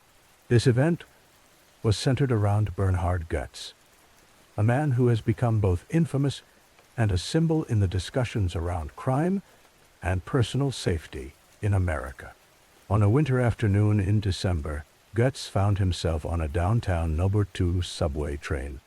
The atmosphere was typical of a busy city day, but tension was palpable in the air. 4 young men approached him, and what followed next was a moment that would change the lives of everyone involved. These youths, whom Goetz later described as menacing, were attempting to intimidate him, reportedly asking him for money. In an instant of fear and panic, Goetz responded with gunfire. What happened during that encounter was both shocking and transformative. Goetz drew a revolver and fired several shots, hitting all 4 young men. The incident unfolded quickly, and its impact would echo far beyond that train car.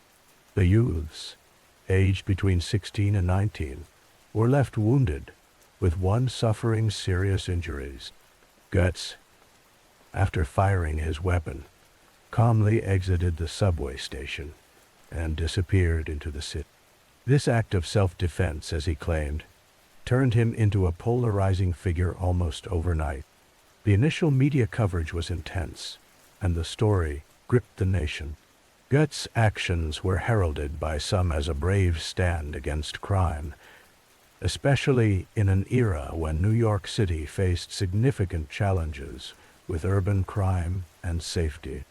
Many viewed him as a reluctant hero, a man who took matters into his own hands when he felt the system was failing to provide protection. His story resonated with a section of society that felt powerless in the face of unchecked criminal activity. Goetz captured the sentiments of city dwellers who had grown increasingly frustrated with rising crime rates in the 1980s. Yet, the narrative became far more complicated as it unraveled. Critics of Goetz labeled him a vigilante, a man who took the law into his own hands rather than allowing the justice system to run its course. They argued that, while self-defense may be justifiable in certain circumstances, Goetz's response was excessive and dangerous. This incident raised critical questions about race, socioeconomic status, and the dynamics of power in a diverse urban environment. In the aftermath, Goetz was arrested and charged with attempted murder and other crimes. The trial that followed became a cultural flashpoint. Discussions about race were unavoidable. All 4 men he shot were African American, while Goetz was white. This significant aspect of the case only heightened the national discourse. Debates raged in the public sphere regarding the intersections of race, poverty, and crime in urban settings, contributing layers of complexity to the issue of self-defense. When the trial concluded, Goetz was acquitted of most charges, but found guilty of a lesser crime related to illegal possession of a firearm. His acquittal ignited further outrage and debate. Some hailed the decision as a victory for those who believed in the right to defend oneself, while others felt it symbolized a troubling endorsement of violence. The conversation sparked by this incident reverberated through society, highlighting the often contentious relationship between law enforcement, public safety, and individual rights. Years after the event, Goetz remained a contentious figure. He expressed mixed feelings about the incident that defined him and its lasting impact on society. The shooting prompted introspection about civil responsibility and the nature of justice in America. As public debates continued, communities across the country were faced with questions about how to approach crime and safety, and what role individuals should play in protecting themselves. In the broader scope of American culture, the Bernhard Goetz shooting exemplified a turning point in how violence, self-defense, and law enforcement were viewed. It altered perceptions and attitudes, and sparked discussions that remain relevant today. The complexities of his story serve as a lens through which we can examine fear, violence, and the quest for justice in modern society. Regardless of one's stance on the events that transpired on that fateful subway train, the legacy of the Bernhard Goetz shooting remains a critical touchstone for understanding the ongoing complexities of urban life and the perennial struggle for safety, security, and justice. The conversations it ignited helped to shape a national narrative, ensuring that discussions around self-defense, vigilantism, and the multifaceted nature of crime in urban environments continue to resonate within our society. The story of the Long Island serial killer, often referred to as the Gilgo Beach Killer, is one that has captured the attention of the public for decades, shrouded in mystery and dark intrigue. This case, which has its roots in the late 1980s, speaks to the vulnerabilities of individuals and the ominous shadows that can linger in seemingly serene places. In the early days of this harrowing tale, bodies began to emerge along the scenic shores of Long Island. These sites, often depicted as idyllic beaches with gentle waves lapping at the shore, became grim markers of a killer who operated under a veil of darkness. The discovery of these remains wasn't just shocking. It revealed a pattern, a chilling connection among the victims that has haunted the area ever since. Imagine a peaceful summer day at the beach, families playing in the sand, the air filled with laughter and joy. Now consider that just beneath the surface of that tranquility lies a story of fear and sorrow. It was during routine investigations that authorities stumbled upon a harrowing scene. As they delved deeper into the beachside wilderness, what they found was not simply a body, but a chilling reminder of the fragility of life. The story of the Long Island serial killer is also one of anonymity, a reminder of the facelessness of evil. The victims, predominantly women who ventured into the heightened risks associated with societal vulnerabilities, often found themselves in perilous situations. Many were involved in professions or lifestyles that made them susceptible, weaving a complex tale of tragedy that resonated within the community. For each victim, there is a backstory, a life filled with dreams, ambitions, and connections to loved ones. Law enforcement faced a daunting challenge in establishing a pattern among these cases. The geographical spread of the bodies, found along remote stretches of beach and marshland, complicated the investigation. Each discovery brought with it not only a sense of dread, but also a desperation for answers. The use of advanced technology, extensive interviews, and forensic analysis became crucial in piecing together the puzzle. Yet, the killer remained elusive, a ghost haunting the beaches of Long Island, slipping through the fingers of those who sought justice. The investigation also sparked significant media attention, bringing nationwide focus to a case steeped in local tragedy. This spotlight cast long shadows, prompting fears, speculations, and theories about the identity of the killer. Discussions about safety, the nature of crime, and the dark underbelly of society surged, leading to a heightened awareness of how even the most tranquil settings can harbor sinister secrets. As years turned into decades, the stories of the victims became intertwined with the legacy of the case itself. Community members and advocates began to speak out, pushing for justice, not only for the victims, but also for their families who endured an unending cycle of heartache. The need to remember those lost amidst the fog of anonymity grew stronger as each victim represented more than a statistic. They were mothers, daughters, and sisters whose lives were cut tragically short. In the present day, the case has taken on a new dimension with the advancement of technology and renewed efforts by law enforcement agencies. Cold cases have met with innovative investigative methods, leading to hope that one day answers may surface. Each new development is met with cautious optimism, a beacon in the darkness that has surrounded this case for so long. The tale of the Long Island serial killer is not just about unsolved mysteries or chilling discoveries.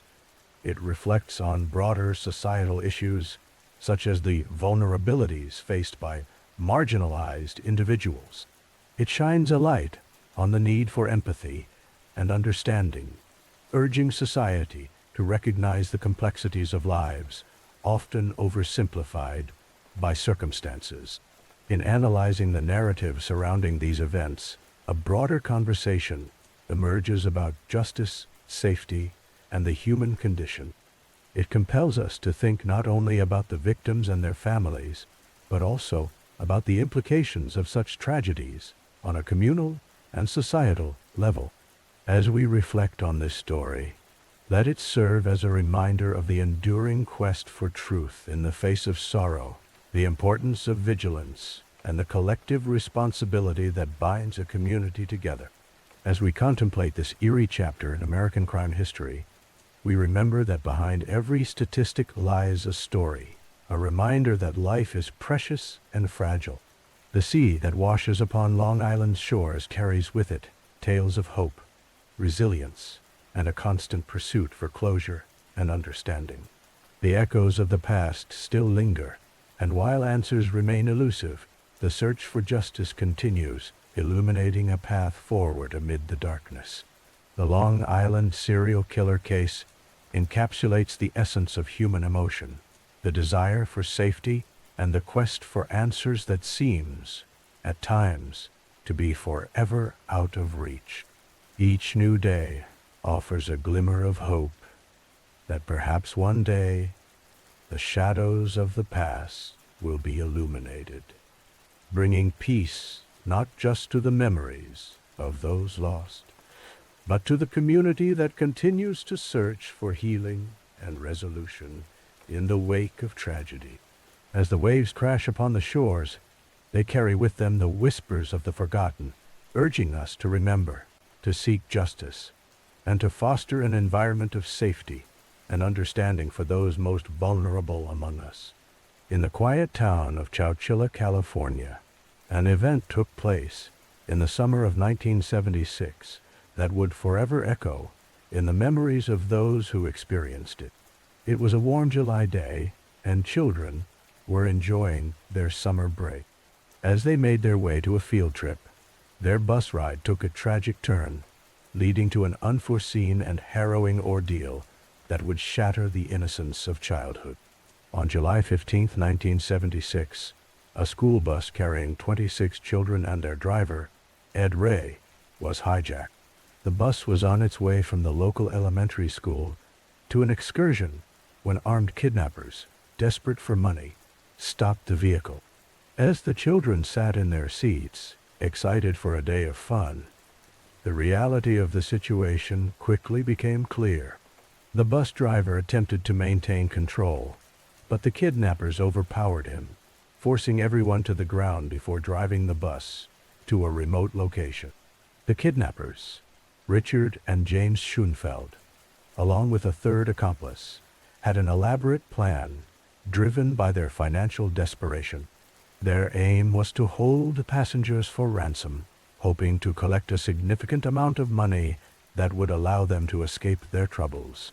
However, their intentions were met with unforeseen challenges, and as hours turned into a long, intense ordeal, fear and uncertainty began to envelop the children and their driver. The abduction became a local, then national, news story. Families anxiously awaited updates, with hope diminishing as the hours passed. Meanwhile, within the confines of the bus, the children and Ed were held captive in a dark, cramped location where they faced confusion and anxiety. Their bravery and camaraderie became a beacon of light amidst the darkness. The children supported one another as they grappled with their predicament, sharing stories and encouraging each other. Ed, who displayed remarkable resilience, worked tirelessly to keep spirits high. Days passed, and the situation became increasingly dire. The kidnappers, likely realizing that their plan was unraveling, attempted to make demands. The ransom was set at a staggering $5 million, an amount that seemed unfathomable to many. Yet, the authorities were not idle. Law enforcement worked tirelessly, engaging in negotiations and pursuing leads. The community rallied around the families, raising awareness and support for the safe return of the children. In a remarkable turn of events, the captives' plight took a new direction. With swift thinking and courage, Ed Ray devised a plan for escape. On the morning of July 17, 1976, the group managed to break free from their captors. They made a daring escape from the underground quarry where they were being held. In a show of unity and determination, the children and Ed navigated through the unfamiliar terrain, using their shared courage to push through their fear. The story of their escape became a beacon of hope that summer. After 2 intense days filled with anxiety and distress, they finally encountered a passing motorist who quickly alerted the authorities. The bus was soon discovered, and the children were reunited with their families. The relief and joy felt across Chowchilla were palpable, as this saga that began with fear ended with triumph. However, the emotional impact of the kidnapping extended far beyond the immediate aftermath. The experiences of those involved left lasting scars, rippling throughout the community. Many of the children faced significant struggles as they processed the trauma they had endured. The emotional baggage did not simply vanish with their return to normalcy. Community support became crucial, in helping them navigate their feelings, fears, and the echoes of that terrifying event. As the years marched on, the lives of those affected were forever changed. Many found themselves grappling with anxiety, nightmares, and the haunting memories of their time in captivity. The incident sparked important conversations about safety, childhood trauma, and the role of community in healing. Schools and neighborhoods rallied, creating safe spaces for discussions, support systems, and therapy programs that aimed to ensure that the mental well-being of the children remained a top priority. In the decades that followed, the Chowchilla Bus Kidnapping left an indelible mark on the community. Local events and gatherings often paid homage to the strength of those young individuals who faced an unimaginable crisis. Memorial activities allowed the community to remember the trials they overcame and work together toward healing and resilience. While the past remained a part of their narrative, it also became a testament to the incredible strength found in unity and support. Today, as we reflect upon the Chowchilla Bus Kidnapping, we recognize not just the events that unfolded, but the broader implications of that day. It serves as a reminder of innocence lost, the perseverance of the human spirit, and the power of community support in times of crisis. For the children and Ed Ray, their story is one of survival, unity, and the hope that even in the darkest moments, light can be found. The scars may fade, but the strength that emerged from this harrowing experience continues to resonate, weaving a tale of resilience and courage that endures to this day. Through adversity, they became not just survivors, but symbols of hope, proving that together they could face anything the world threw their way. In the small town of Skidmore, Missouri, a grim chapter was written in 1981 that would forever resonate within the community. The figure at the center of this incident was Ken McElroy, a man notorious for his bullying and criminal behavior. McElroy had cultivated a reputation over the years as a local enforcer, a person whose intimidation tactics made him both feared and loathed among the residents of Skidmore. He was involved in various forms of criminal activity, from theft to assault, and his propensity for violence had left many feeling powerless to oppose him. On the fateful day of July 10th, 1981, Ken McElroy was confronted with the consequences of his actions. The events unfolded in broad daylight, showcasing a stark contrast between the typical quietude of a small town and the dramatic escalation of a long-standing problem that had now reached its breaking point. On that day, a combination of long-standing resentment and collective frustration culminated in an act that stunned the entire community. McElroy had recently been involved in a particularly troubling incident in which he shot a man in the neck. He had a history of violent confrontations, and as a known local bully, the residents were no strangers to his intimidation. His frightening presence was almost palpable in Skidmore. Many believed it was only a matter of time before someone would stand up to him, but the fear of retribution kept these feelings bottled up. As McElroy made his way into town that day, he was approached by a group of men who had long been harassed by him. In a moment that would become ingrained in local lore, the atmosphere shifted significantly. Eyewitness accounts suggest that the incident unfolded almost casually, as if an unseen tension had been simmering just beneath the surface, waiting for the right moment to erupt. As McElroy sat in his pickup truck, conversing with his wife, the townspeople were informed by the urgency of the moment. One individual approached his vehicle, and within moments several gunshots rang out. The scene was both shocking and surreal. In contrast to the typical small-town calm, dozens of residents were present. Yet, curiously, none intervened.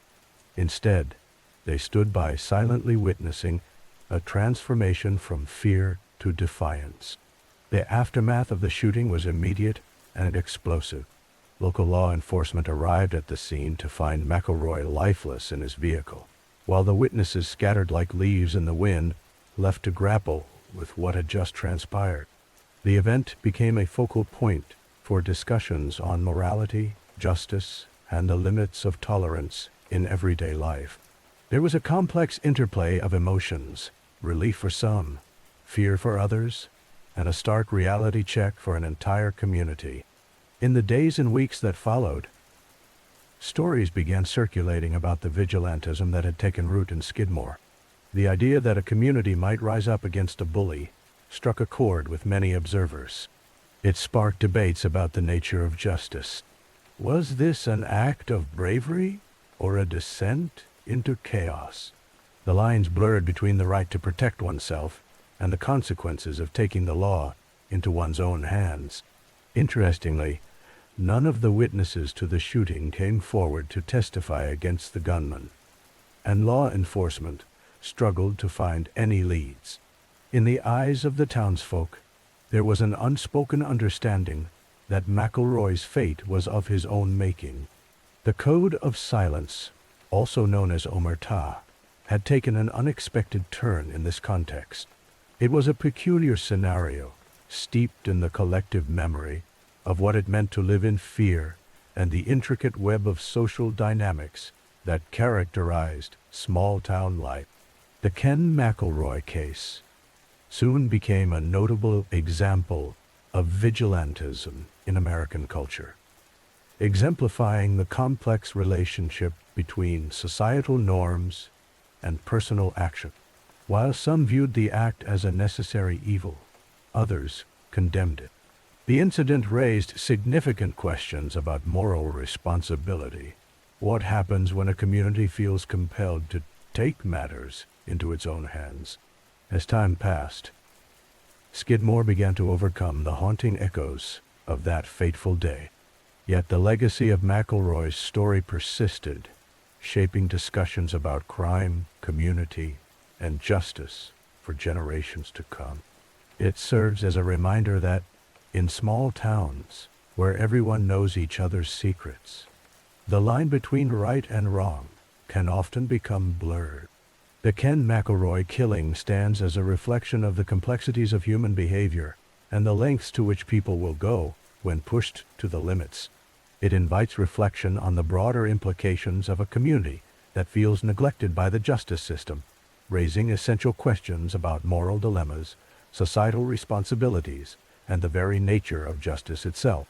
In this quiet little corner of America, the echoes of that day still resonate, reminding us of the thin veneer that separates order from chaos and civility from vigilantism. In the summer of 1987, Great Falls, Montana, found itself ensnared in a web of terror and fear that rattled the peaceful existence of this close-knit community. This unsettling event, often referred to as the Great Falls shootings, involved a series of random attacks that left the townspeople in shock and law enforcement scrambling for answers. On that fateful day, the tranquility of everyday life was shattered when the first shots rang out. Initially, the incident went unnoticed amid the bustling summer activities.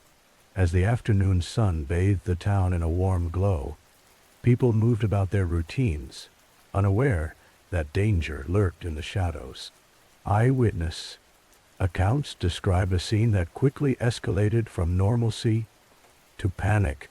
Individuals were suddenly caught off guard, finding themselves at the intersection of chaos and confusion.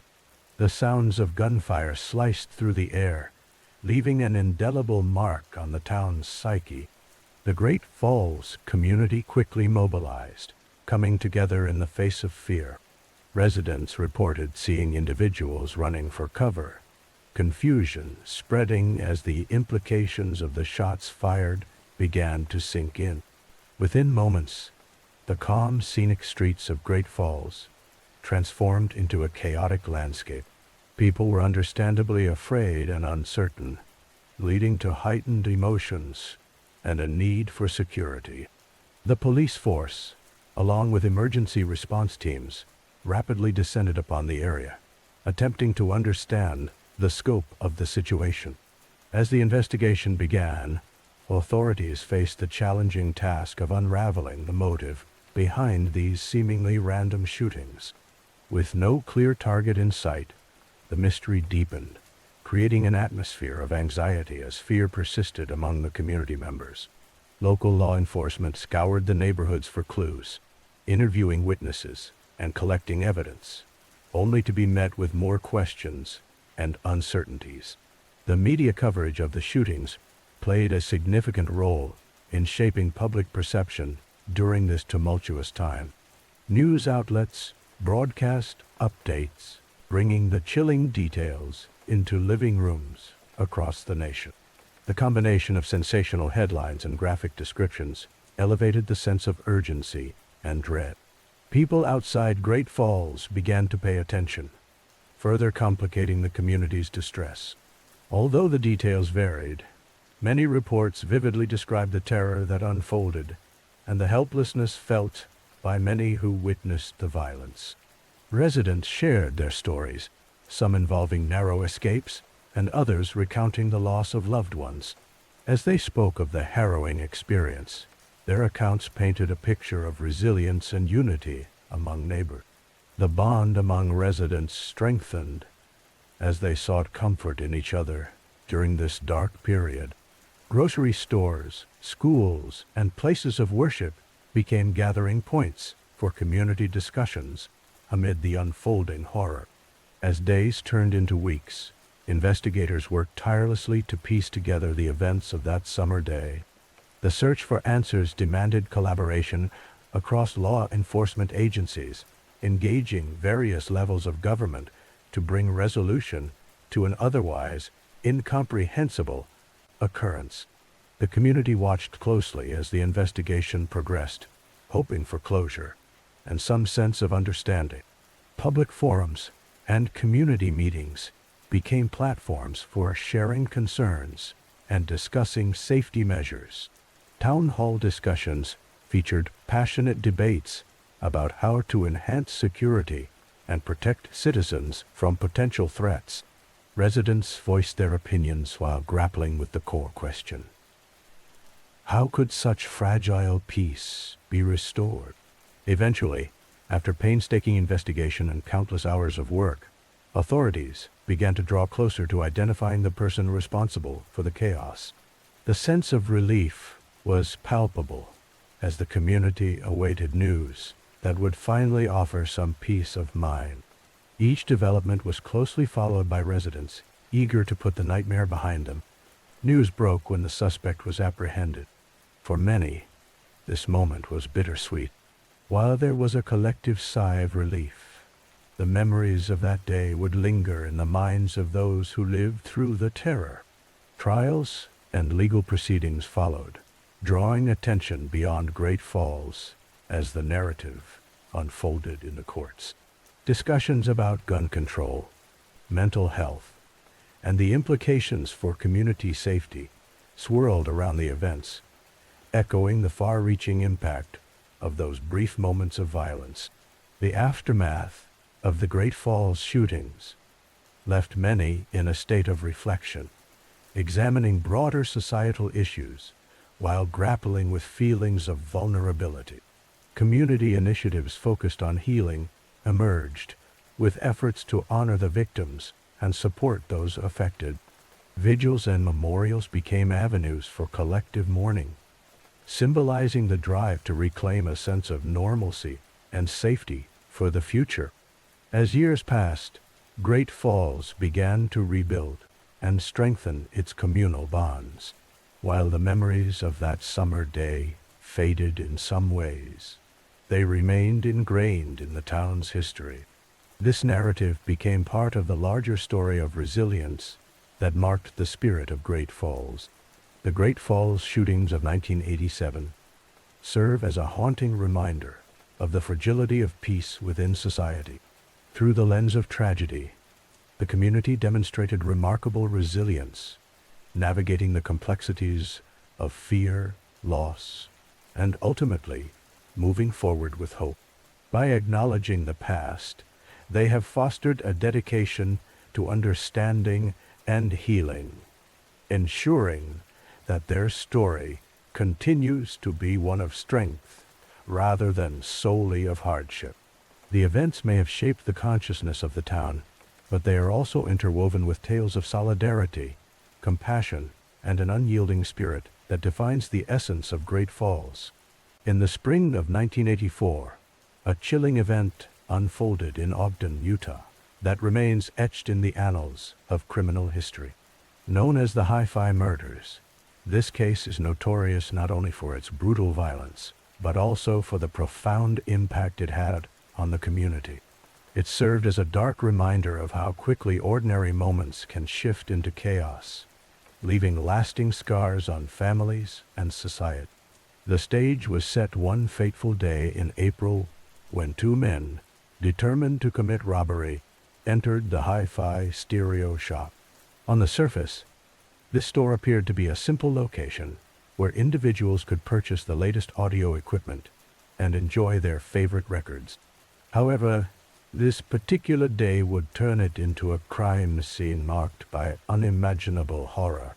The Hi-Fi shop was a well-known place for music enthusiasts in Ogden, frequented by locals who sought quality sound systems and records to enhance their musical enjoyment. Many recalled the store's welcoming atmosphere, a hub for audiophiles where they could discuss their favorite bands and share their passion for sound quality. As two men entered the store that day, they were not there to browse through the merchandise. They were armed not just with weapons, but with intent, a chilling motive that would quickly unravel into an act that shocked the community. The simplicity of their goal was overshadowed by the brutality of their actions. In a space filled with music, laughter, and the excitement of purchases being made, the terrifying reality began to unfold.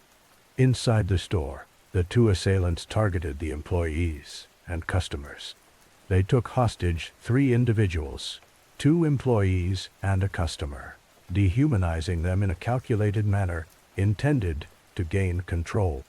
What followed was an example of unspeakable violence that revealed the darker corners of human nature. The process of brick-and-mortar retail, where transactions typically involve trust and goodwill, was invaded by fear and brutality. The attackers employed methods of coercion that would be difficult to comprehend for anyone who had not witnessed such a scene. During this heinous act, torture was inflicted as the captives were forced to remain silent under the threat of violence. Compounding the horror of the situation, the individuals were subjected to electrical shocks, a tactic that is both physically and psychologically tormenting. This was not just theft.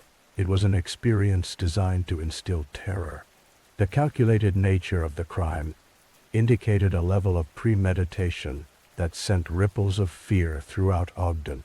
The community, traditionally a safe haven with a close-knit atmosphere, now lived under the shadow of a crime that seemed too outrageous to believe.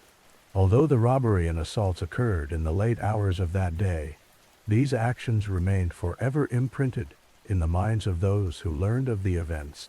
The brutality reached its peak when, in a devastating turn of events, the lives of the victims were lost. The attackers, in their frenzy, sought to eliminate witnesses, leading to a tragic conclusion that would haunt families for generations. Within hours, the town had transformed from a warm and bustling place into a cold tableau of loss and mourning. In the aftermath of the Hi-Fi murders, law enforcement quickly organized a manhunt for the perpetrators. The brutality of the crime drew widespread media attention, making national headlines and bringing the small town into the spotlight for all the wrong reasons. Communities that previously basked in the tranquility of everyday life were now gripped by fear, concerned about safety and the fragility of normalcy. As investigators pieced together the evidence, they scoured the local area for any signs of the suspect. Every lead was important. Every eyewitness account counted. The desperation to find justice was felt by all, as the hope of finding those responsible stood juxtaposed to the despair of the families left behind. Eventually, through thorough investigation and forensic analysis, the perpetrators were apprehended. Their capture marked a significant moment in the quest for justice, and each revelation that surfaced during the trial reminded the public of the horror that had unfolded. The court proceedings revealed the shocking details of the crime, igniting debate about the nature of violence and the capacity for human evil. In the years that followed, the legacy of the Hi-Fi murders lingered in Ogden. The community, marked by the trauma of that day, began a slow process of healing, learning to redefine their sense of safety and trust. As new generations grew up in the shadow of such a dark event, the lessons learned from the tragedy were passed down through stories and discussions, reminding everyone of the fragile nature of life. The Hi-Fi murders have become a chilling chapter in the exploration of crime in America, a tale not just of violence, but of the capacity for change thereafter. While the dark shadows of that day remain, they also serve as a beacon for community resilience and the enduring quest for justice. The echoes of the past drive home the importance of unity, reflection, and the unyielding human spirit in the face of fear. Above all, it stands as a testament to the need for healing in the aftermath of unimaginable tragedy, reminding us always to cherish the peace found in our everyday lives. In the spring of 1980, a significant event unfolded in the United States that would alter the landscape of Miami and shape the narrative around Cuban migration. The Mariel Boatlift was not merely an exodus of individuals seeking freedom, but it also became a chapter in American history defined by violence and tension. A rush of over 125,000 Cuban refugees arrived on the shores of Florida, and with them came a complex web of social and criminal issues that shocked the local population. The Mariel Boatlift was prompted by a combination of political and economic instability in Cuba, creating a sense of urgency among many who felt they could no longer live under the regime of Fidel Castro. Under the guise of an open-door policy, Castro permitted anyone wishing to leave to do so, resulting in a chaotic rush of individuals attempting to escape. Many boarded makeshift boats, hoping for a new life filled with opportunity. However, there was another segment of the population that Castro saw as undesirable. Prisoners and the mentally ill were released as well, adding complexity to the refugee situation in the United States. When these boats reached Miami, the city was engulfed in a wave of both hope and fear. The arrival of so many people within a short time strained resources and created an urgent need for shelter, employment, and integration into the community. The sheer number of arrivals set a stage for heightened tensions, as locals dealt with uncertainties about their new neighbors and what this influx could mean for the community. Amidst an already vibrant cultural shift, the Boatlift inadvertently gave a platform to gang violence.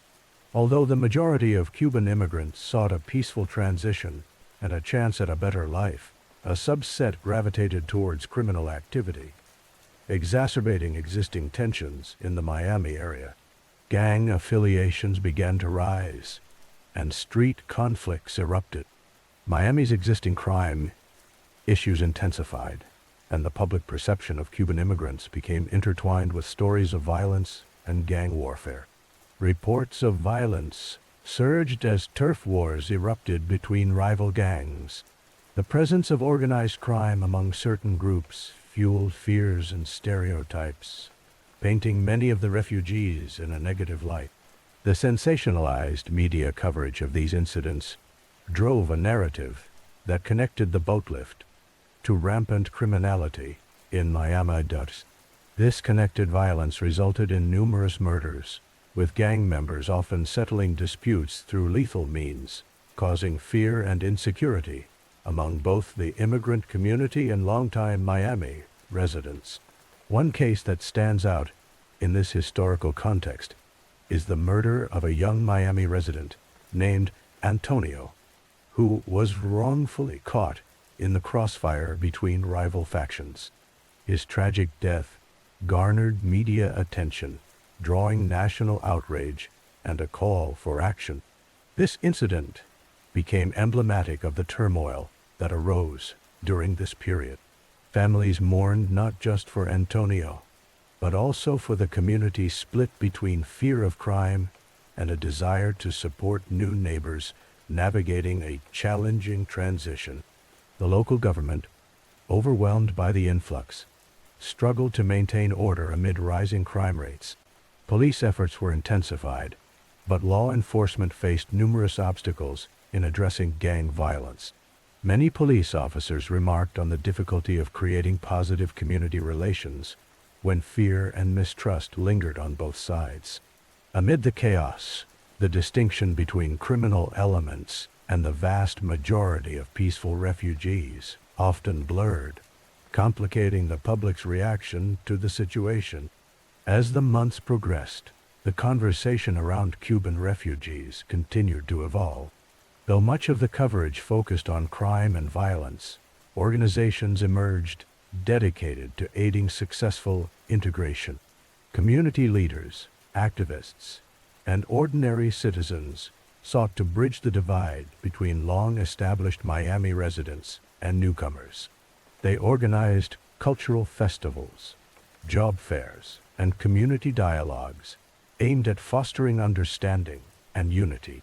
Slowly, perspectives began to shift, driven by shared stories, common goals, and a desire to heal the wounds caused during the Boatlift upheaval. In the end, the legacy of the Mariel Boatlift remains complicated.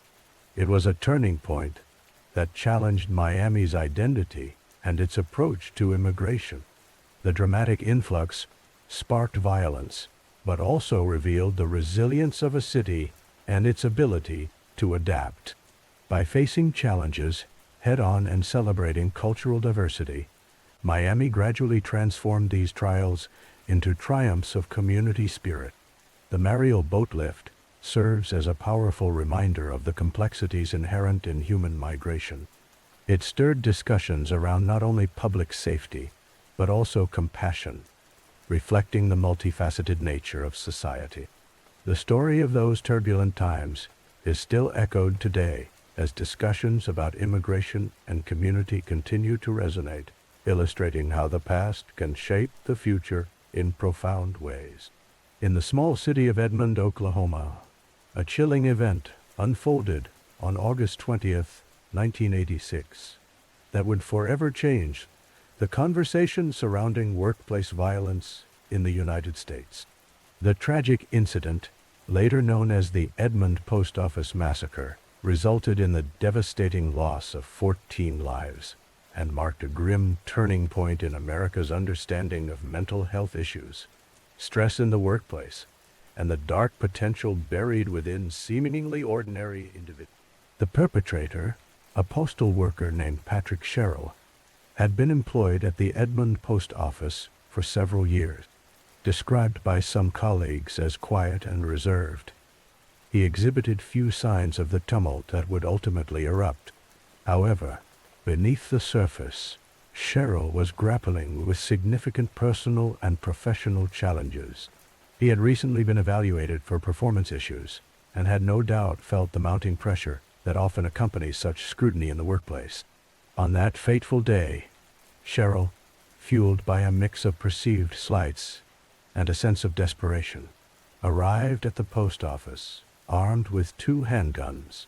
The atmosphere in the building turned from routine to harrowing in an instant as he opened fire on his co-workers. The situation escalated rapidly, and within a matter of minutes, a scene of chaos and horror had erupted, forever altering the lives of those present. Witnesses described the panic and confusion that ensued, with employees scrambling for safety and seeking refuge in whatever corners of the post office they could find. The sound of gunfire echoed through the halls, marking a tragic moment that would resonate through the community as well as the nation. Law enforcement agencies, responding to the emergency, arrived on the scene to confront the horrific reality unfolding within the post office walls. In addition to the lives lost, the massacre left deep scars on the survivors and the families of the victims. The ramifications of that day rippled through Edmond, affecting not only the immediate community, but also raising questions about workplace safety across the country. The incident prompted discussions on mental health advocacy and the importance of recognizing warning signs in employees who may be struggling with internal battles.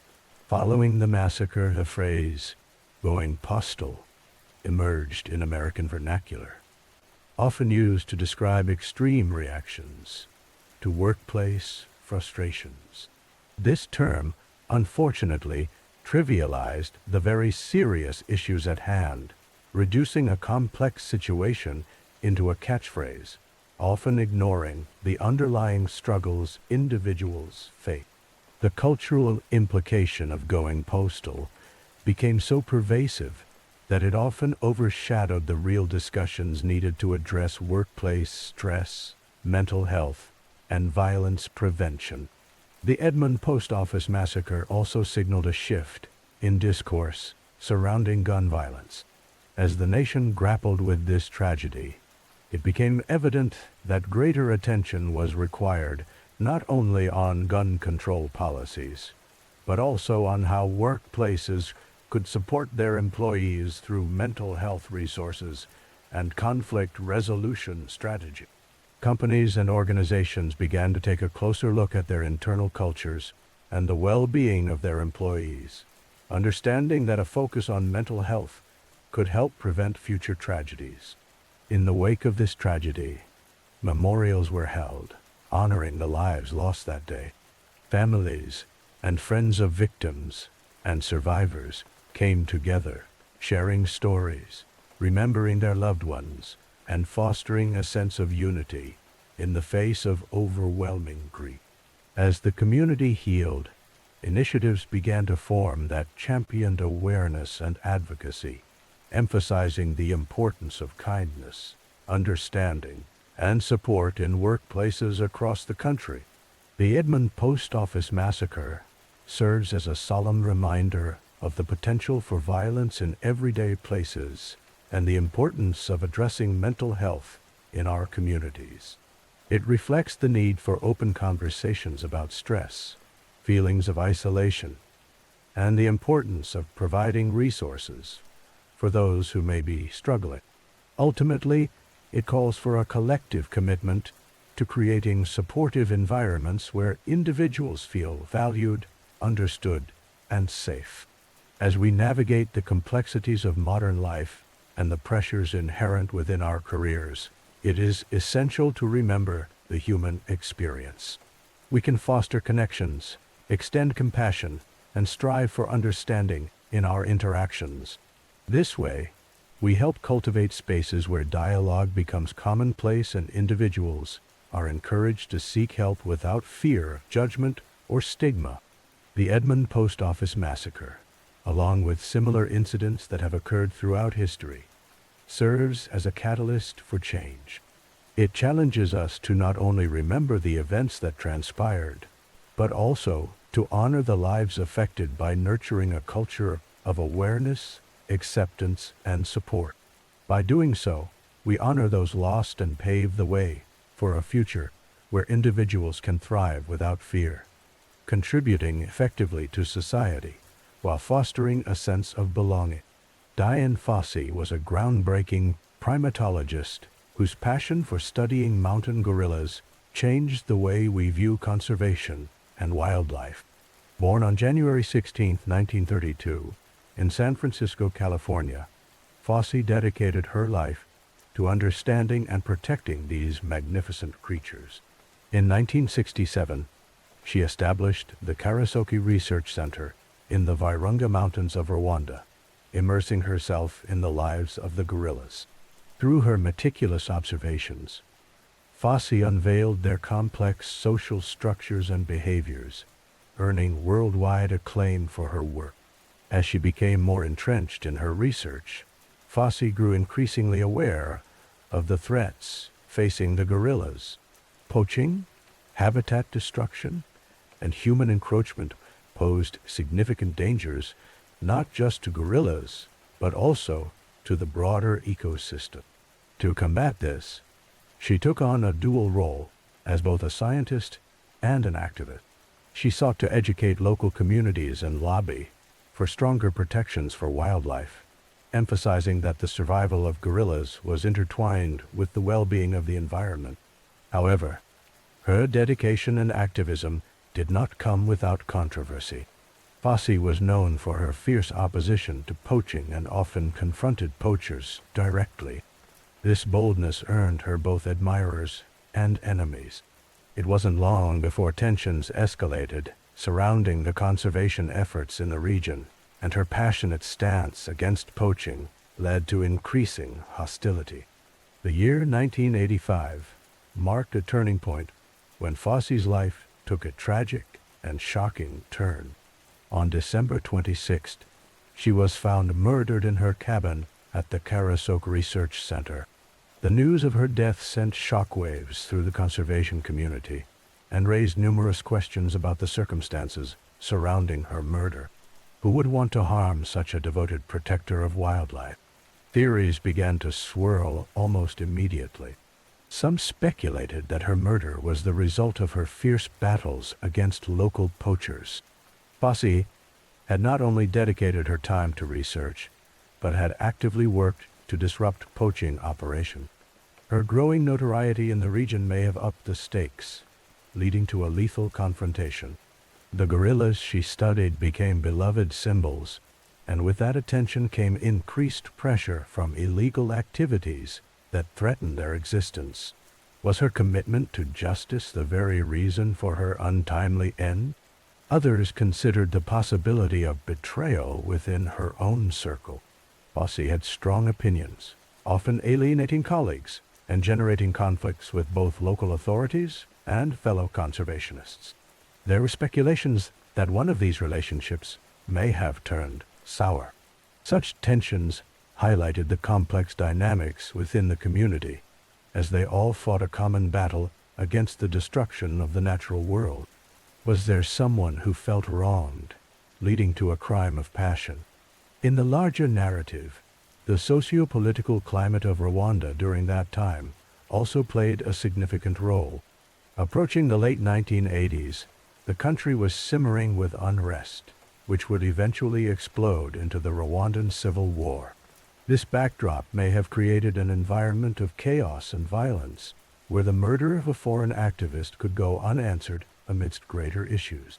Was Fossey simply a casualty of a larger, more volatile conflict? The aftermath of her murder further complicated her legacy. Fossey had established a substantial global platform for guerrilla conservation, and her death drew intense scrutiny to the plight of mountain gorillas.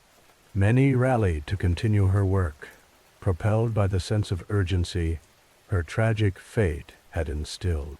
In this way, her death catalyzed greater awareness and action among conservationists and advocates worldwide, ultimately benefiting the gorilla populations she had dedicated her life to protecting. In the decades following her death, many initiatives were launched to honor Fossey's commitment to wildlife conservation. Gorilla tourism became a viable means of protecting habitats and fostering economic stability for communities. The appreciation of these magnificent animals grew, ensuring that Fossey's vision lived on. Despite the layers of mystery surrounding her murder and the unresolved questions that still linger, Dian Fossey's legacy continues to shine bright in the realm of conservation. She has served as a powerful symbol of dedication, courage, and the fragile connection between humans and the natural world. Her life reminds us of the profound impact one individual's passion can have in bringing awareness to the urgent need for conservation. The discussions surrounding her death often serve as a reminder of the challenges faced by those who advocate for the voiceless. While the culprit behind Fossey's murder may never be definitively known. The ongoing battle for gorillas and their habitats persists, fueled by her unwavering spirit and commitment to conservation. As we reflect on her life and untimely death, we are encouraged to carry forth the torch of advocacy, ensuring that the stories of the natural world and its protectors continue to resonate for future generations. In 1982, a tranquil retirement community in California, known as Laguna Woods, became the backdrop for one of the most tragic events in its history. This peaceful enclave, home to many older adults seeking a serene lifestyle, faced a sudden and horrific calamity that would forever alter its image. Laguna Woods was designed as a haven for retirees, where individuals could enjoy their golden years surrounded by picturesque landscapes and an environment tailored for relaxation and community engagement. Residents often participated in a variety of activities, from gardening and painting to playing bridge and sharing meals in the dining hall. It was a place where friendships blossomed, and the pace of life seemed to slow down to accommodate those seeking solace after decades of hard work. However, on that fateful day, the calm of this idyllic community was shattered. A resident, whose name would later be associated with chaos and destruction, embarked on a violent rampage that left many in shock and disbelief. This individual, experiencing intense personal turmoil, allegedly resorted to the use of firearms, escalating a situation that could have been resolved through dialogue and understanding. As the events unfolded, panic spread throughout the community. The once peaceful surroundings turned into scenes of chaos and fear. Neighbors who had shared their lives with one another were gripped by uncertainty and dread. The relentless sounds of sirens pierced the air as law enforcement and emergency responders rushed to the neighborhood, aiming to restore some semblance of safety to the chaotic scene. What unfolded during that day highlighted the vulnerability of even the most secure environments. The residents of Laguna Woods, who had sought refuge from the hustle and bustle of the outside world, found themselves grappling with an unimaginable crisis. In this moment, the strong sense of community found within the walls of their homes faced a harrowing test. As the situation progressed, heroes emerged amidst the darkness. Some individuals risked their own safety to help others, embodying the spirit of cooperation and bravery. Neighbors looked out for one another, attempting to aid those who were in harm's way. Acts of kindness sprang up even in the midst of terror, showcasing the resilience of the human spirit when confronted with adversity. In the aftermath, the Laguna Woods community had to grapple with the reality of what had transpired. The emotional fallout from such an incident permeated the tight-knit environment. As residents came to terms with their shared trauma, the local community centers proffered mental health support, providing spaces for open dialogue and healing. Together, the residents worked to rebuild their community, emphasizing connection and understanding as tools for recovery. This event also sparked broader discussions about safety, mental health, and the preventive measures needed within communities.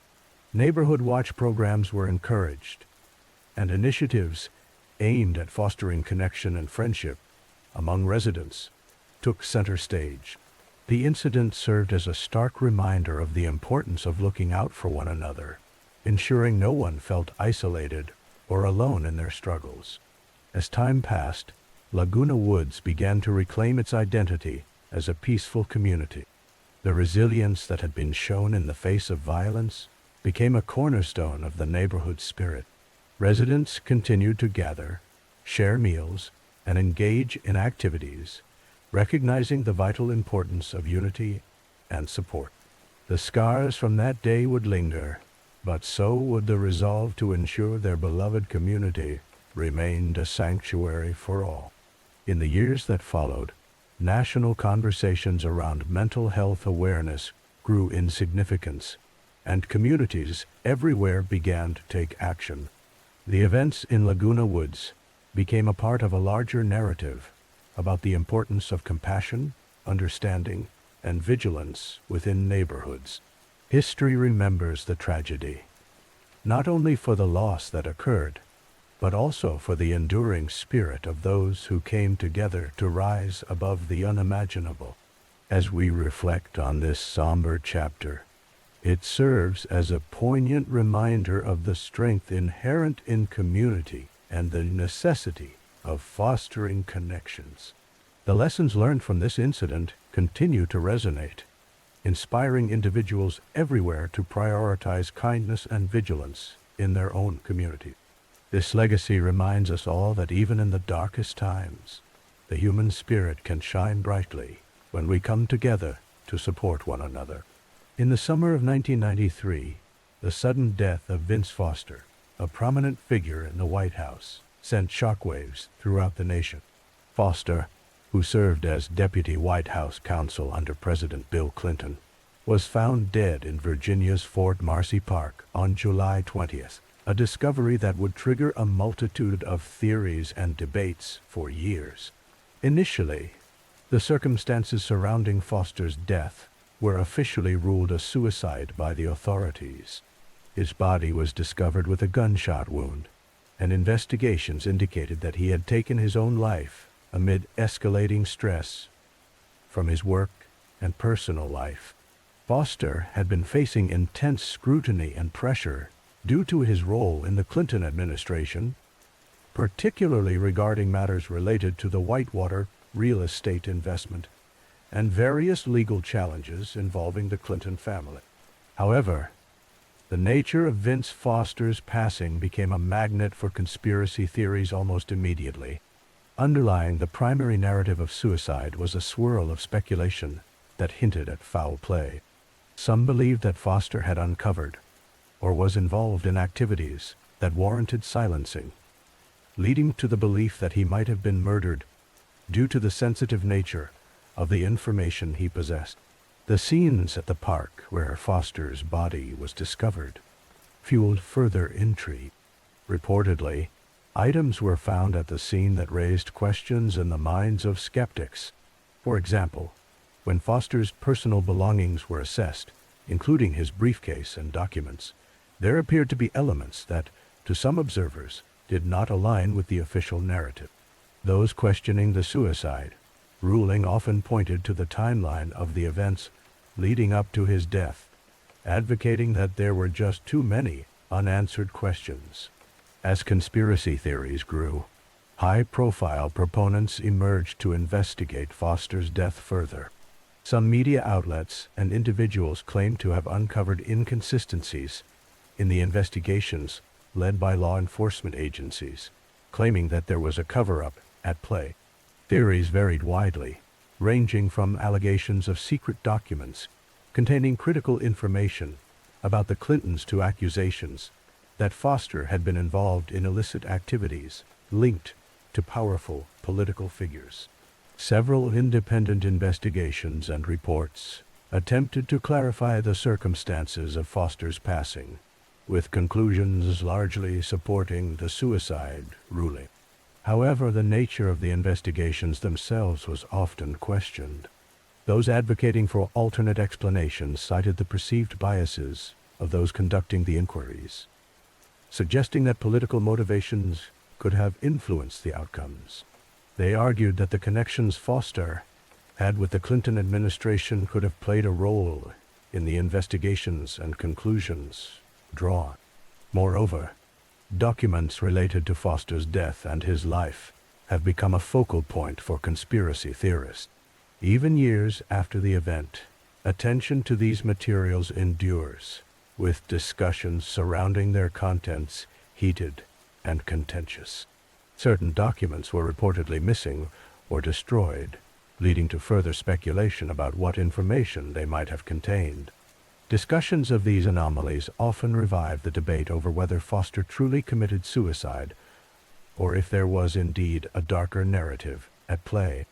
Over the years, Vince Foster's death has inspired numerous books, documentaries, and discussions across various platforms. Some offer balanced examinations of the events surrounding his life and death, while others dive deep into theories and claims that push for an investigative redress. The sensationalism often attached to these discussions has presented a complex and multifaceted picture, often pitting those who accept the official narrative against those who vehemently contest it. Ultimately, the murder of Vince Foster polarizes audiences to this day. It serves as a lens through which the connection between political power, the media, and public perception can be examined. It illustrates how the narratives we build around individual tragedies can shape cultural discourses far beyond the immediate facts of the case. As investigations continued, public interest remained fervent, solidifying the case as one shrouded in a myriad of interpretations. The complex realities of human emotion, political pressure, and the quest for truth continue to influence the memory of Vince Foster, a life intertwined with American history and the endless search for narratives that hold integrity and understanding. Foster's death may have occurred on a single summer day, but the ramifications of that day have echoed through the corridors of political discussion and conspiracy theory ever since. Each new generation confronts the case with fresh eyes as details resurface and concepts of truth and justice evolve. Ultimately, the discussions surrounding Vince Foster's death reveal more than just the story of one man.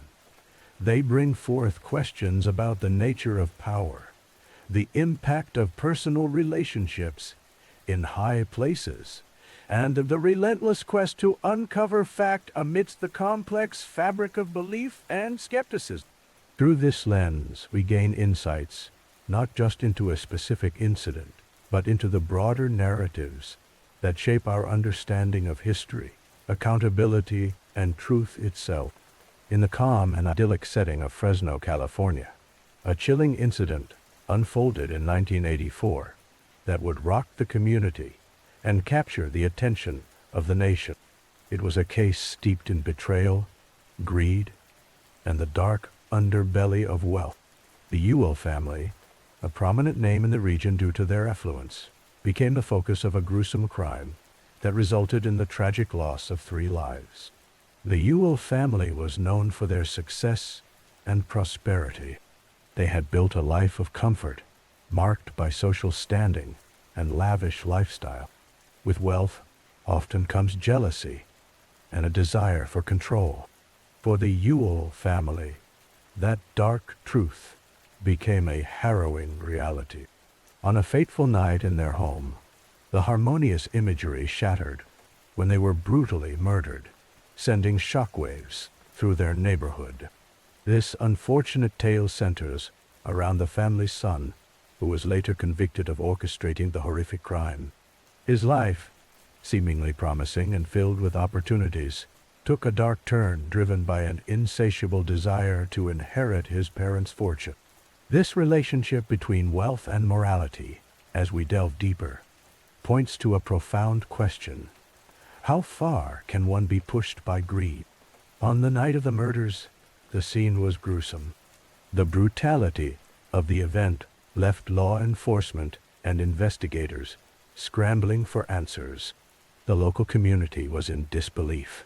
The Ewells were a well-liked family. As news of the murders spread, a cloud of suspicion loomed.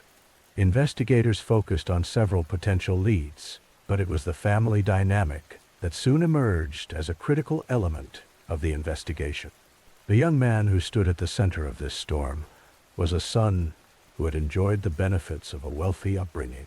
However, behind the facade of privilege lay turmoil.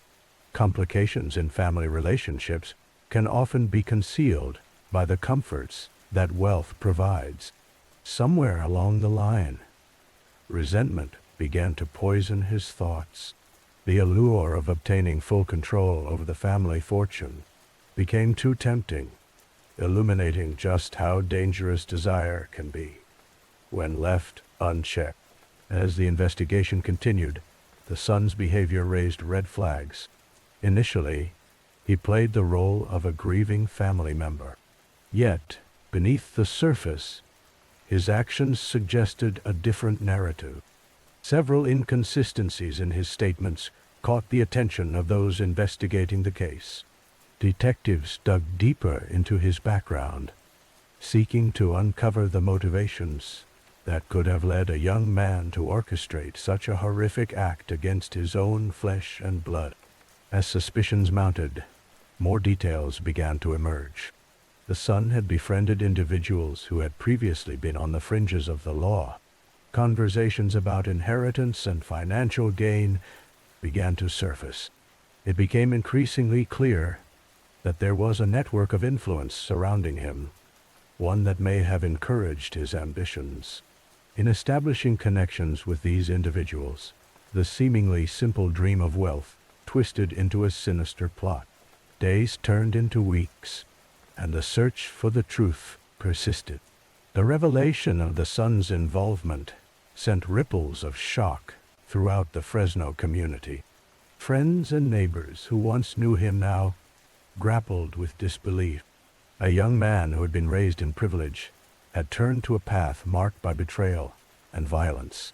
How could a son betray his family in such a horrific way? The trial that followed captured widespread media attention. As evidence unfolded in the courtroom, the stark contrast of the family's love against the backdrop of the son's actions became painfully apparent. Witnesses recounted moments that built the narrative of the family's closeness and the seething undercurrents that pushed the son towards his tragic decisions. What emerged was a portrait of a young man weighed down by expectations, yet unable to navigate the foundations of familial love. Ultimately, the case was a reflection of dark realities that can emerge when moral values clash with financial aspiration. The jury found the son guilty of conspiracy to commit the murders, forever marking him with the stain of his actions. The judgment resonated far beyond the courtroom, leaving an indelible impact on a community and a family that would never be the same. The Ewell family murders serve as a case study of how intertwined the elements of wealth and morality can be. It's a stark reminder of the potential for darkness that can lurk within even the most seemingly perfect facades. For those who followed the case, the echoes of the tragedy continue to serve as a cautionary tale about ambition and the depths to which one might sink to secure a place in the world. As we reflect on this haunting narrative, we are reminded of the complexities of human relationships, the moral dilemmas inherent in our pursuits, and the unforeseen consequences that may arise when wealth drives a wedge between love and loyalty. The Ewell family murders remain etched in the annals of true crime history, a somber reminder of how greed can lead to unimaginable loss, transforming lives and communities forever. In the warm summer of 1980, nestled among the palm trees and ocean breezes of California, the tranquil life of a young girl named Paula Hough was abruptly shattered. Just 8 years old, Paula was a vibrant child with dreams as bright as the sunny skies of her hometown. On the fateful day of her disappearance, Paula was walking home from school, a mundane task that so many children undertake without a second thought. However, this ordinary walk would lead to an extraordinary and tragic mystery that would captivate the nation. On that day, Paula's journey home should have been filled with laughter and the echo of her friends' voices. Instead, she vanished without a trace. The vibrant streets that once rang with the sounds of playful children turned silent as Paula's absence began to ripple through the community. Her disappearance sparked a massive search operation that enveloped the area, with volunteers combing through neighborhoods, checking parks, and looking in vacant lots, all hoping to find even the slightest clue about her whereabouts.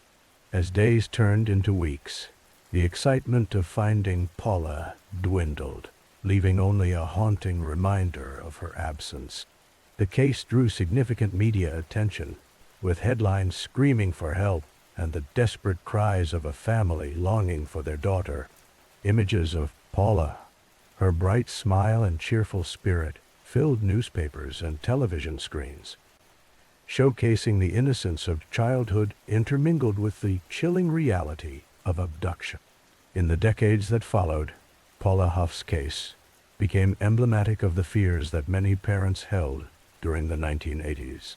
The decade was marked by a profound shift in societal attitudes towards child safety, as parents grew increasingly aware of the dangers that lurked in the world. The innocence of childhood began to clash with the harsh realities of crime, leading to a culture of caution and concern. Paula's story was not just an isolated incident. It resonated deeply with countless families who suddenly felt an unsettling vulnerability in their neighborhood. The unsettling mystery surrounding Paula's abduction fueled various investigations and theories. Were there witnesses who saw something? Did someone know more than they let on? A multitude of questions sprang forth, each more haunting than the last. Authorities explored numerous leads, but as time passed, the trail grew colder. A once vibrant community became keenly aware of the chilling fear that an unknown predator might still be lurking among them. Communities across the nation reeled from the impact of Paula's case. It led to discussions about child safety, prompting parents to hold tighter to their children and establish stricter boundaries. Schools and local organizations began to implement safety programs, educating children about the importance of staying safe.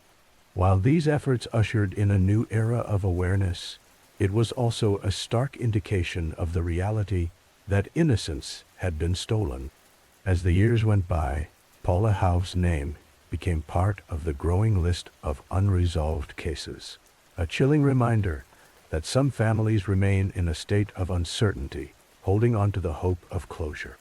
Investigators continued to revisit her case, hoping that renewed attention might shed light on the darkness that surrounded her mysterious disappearance. The questions lingered. Who could do such a thing? Why was she taken? The sheer vastness of the unknown haunted many, as Paula's case remained unsolved, and her story became an enduring symbol of loss. Despite the desolate nature of her fate, the story of Paula Hough transcends the shadows of fear. It serves as a poignant reminder of the fragility of life and the resilience of hope. Each year, on anniversaries of her disappearance, her family and the community come together to honor her memory. They gather to share stories, light candles, and remind each other of the importance of vigilance and love. Paula became not just a name in the history books or a cold case file, but a beacon that represents an ongoing fight against the darkness that took her away. While the details of that day in 1980 remain a haunting enigma, Paula's legacy lives on. Her case has inspired countless initiatives aimed at awareness and prevention, illuminating the path for future generations, reminding them to cherish their freedom while being alert to the world around them. As the years pass, the hope for answers continues, encapsulating the bittersweet blend of longing and remembrance. Paula Hough may have vanished that summer day, but her spirit remains intertwined with the fabric of her community, a lasting reminder of the innocence of childhood and the imperative of safeguarding it.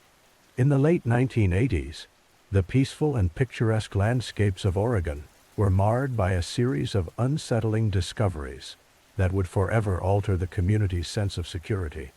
Dense forests, known for their tranquility, became the backdrop for a grim narrative that would unfold over the next few years.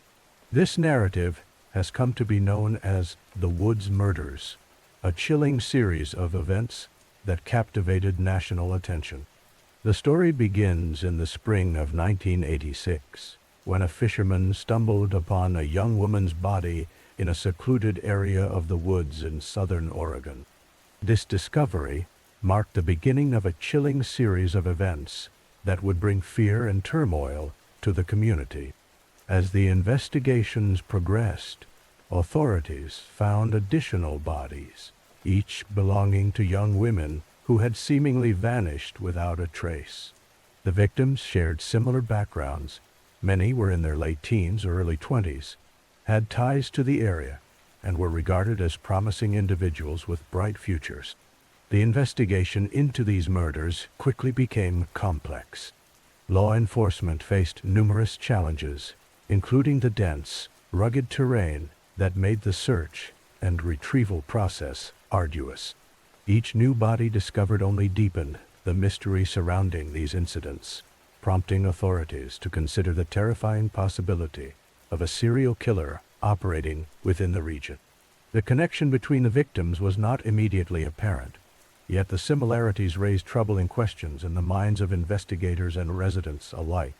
As detectives delved deeper into the lives of the victims, they uncovered a pattern that began to form. Many of the women were known to frequent local bars and gatherings, making them susceptible to potential predators. The absence of witnesses and the lack of forensic evidence complicated the case further, leaving detectives with few leads to follow.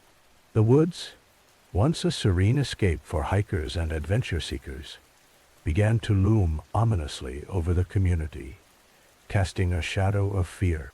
The media quickly seized on the story, amplifying the fear and anxiety that gripped the region. Headlines screamed about the Woods murders, and every new revelation sent shockwaves through local neighborhoods. People were on high alert, taking extra precautions as they went about their daily lives. The woods, once a place of beauty and exploration, became associated with tragedy and danger. Community meetings were held, and residents came together with a shared commitment to protect one another amidst the chaos. Despite the relentless efforts of law enforcement, the investigation continued to produce more questions than answers. A task force was formed, comprised of some of the most skilled detectives in Oregon, yet they struggled to find a breakthrough. As months turned into years, the fear that had initially gripped the community began to transform into frustration and sorrow, as families questioned whether they would ever receive closure. New leads and tips arrived sporadically, but many proved to be dead ends. The mystery surrounding the Woods murders became a point of contention within the community, sparking debates about potential suspects and motives.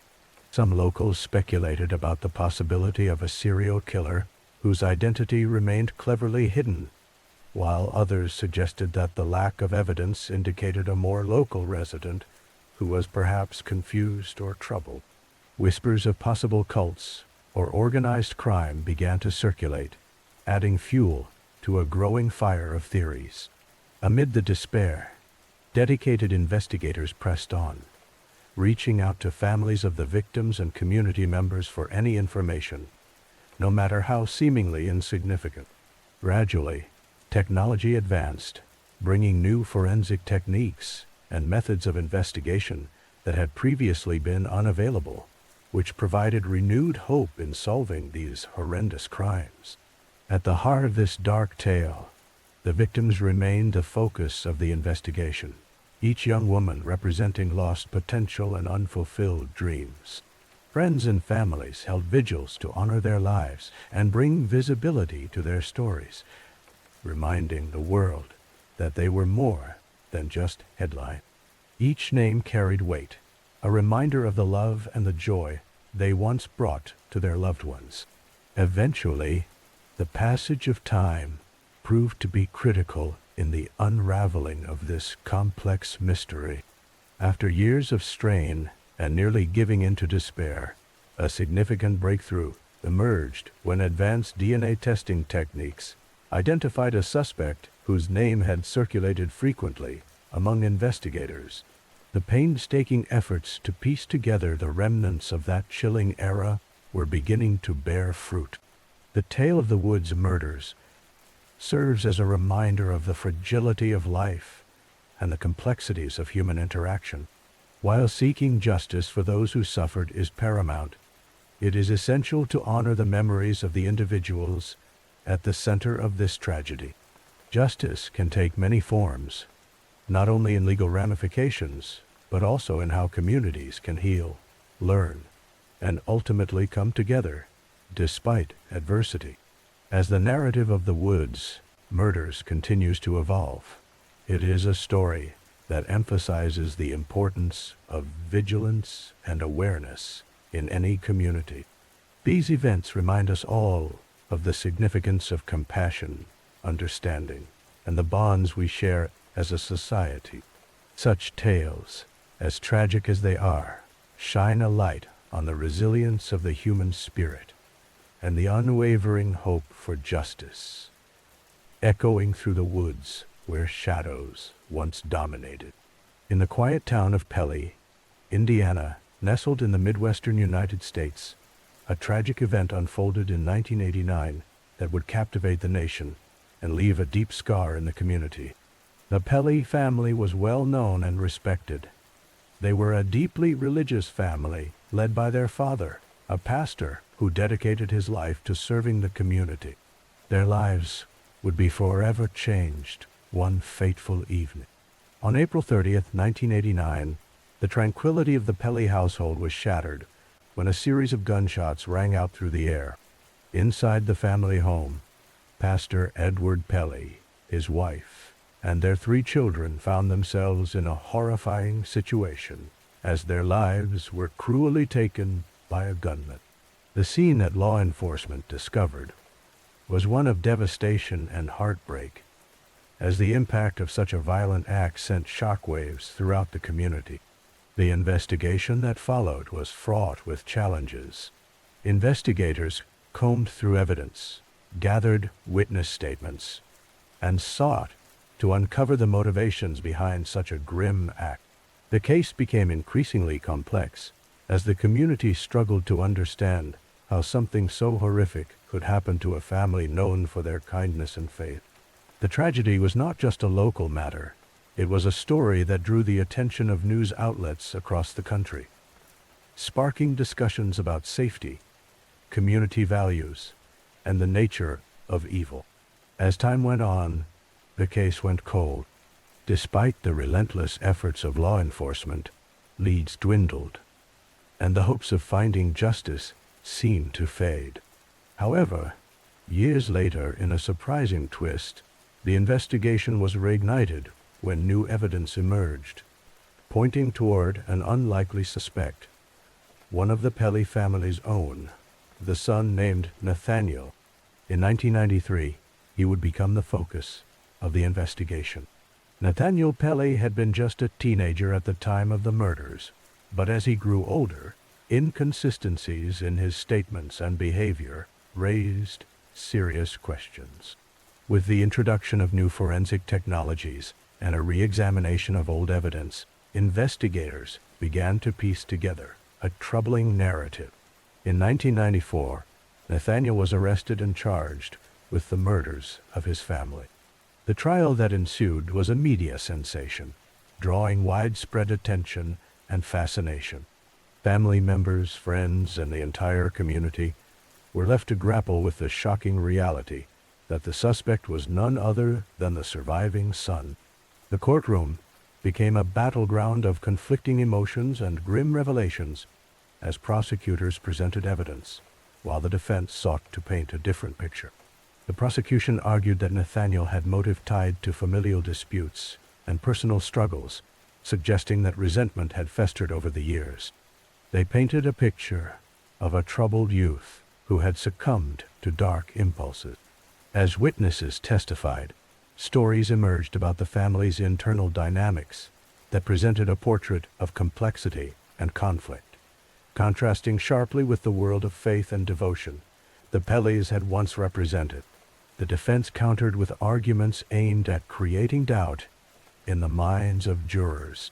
They highlighted the lack of direct evidence linking Nathaniel to the crime scene and suggested there were alternative explanations for the familial discord that had been described. They urged the jury to consider the gravity of the charges and the risk of wrongful conviction. The implications of a son being responsible for such a heinous act were almost unbearable for many to reckon with. After days of intense deliberation, the jury rendered its verdict. Nathaniel was found guilty of multiple counts of murder and sentenced to a lengthy prison term. The impact of the verdict reverberated through not only the courtroom, but the entire community, leaving many grappling with the weight of betrayal and the haunting reality of the past. A once cherished family legacy was overshadowed by tragedy, and the hope for healing seemed a distant dream. The story of the Pelly family serves as a somber reminder of the complexity of human relationships and the consequences of unresolved issues. In the wake of such a tragedy, the community sought to honor the memory of the lives lost while grappling with the deep-seated pain of betrayal. Discussions about familial bonds, the nature of evil, and the difficulties of mental health issues were reignited, prompting a broader dialogue within society about the challenges faced by many families. As the years passed, the tale of the Pelly family would remain etched in the annals of Indiana history, a story of love, faith, and an unspeakable betrayal.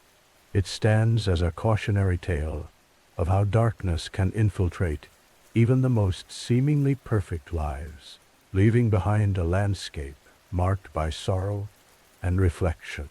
As the community continues to heal, the memory of the Pelly family lives on, serving as a poignant reminder of the fragility of life and the importance of compassion in navigating the complexities of human emotions.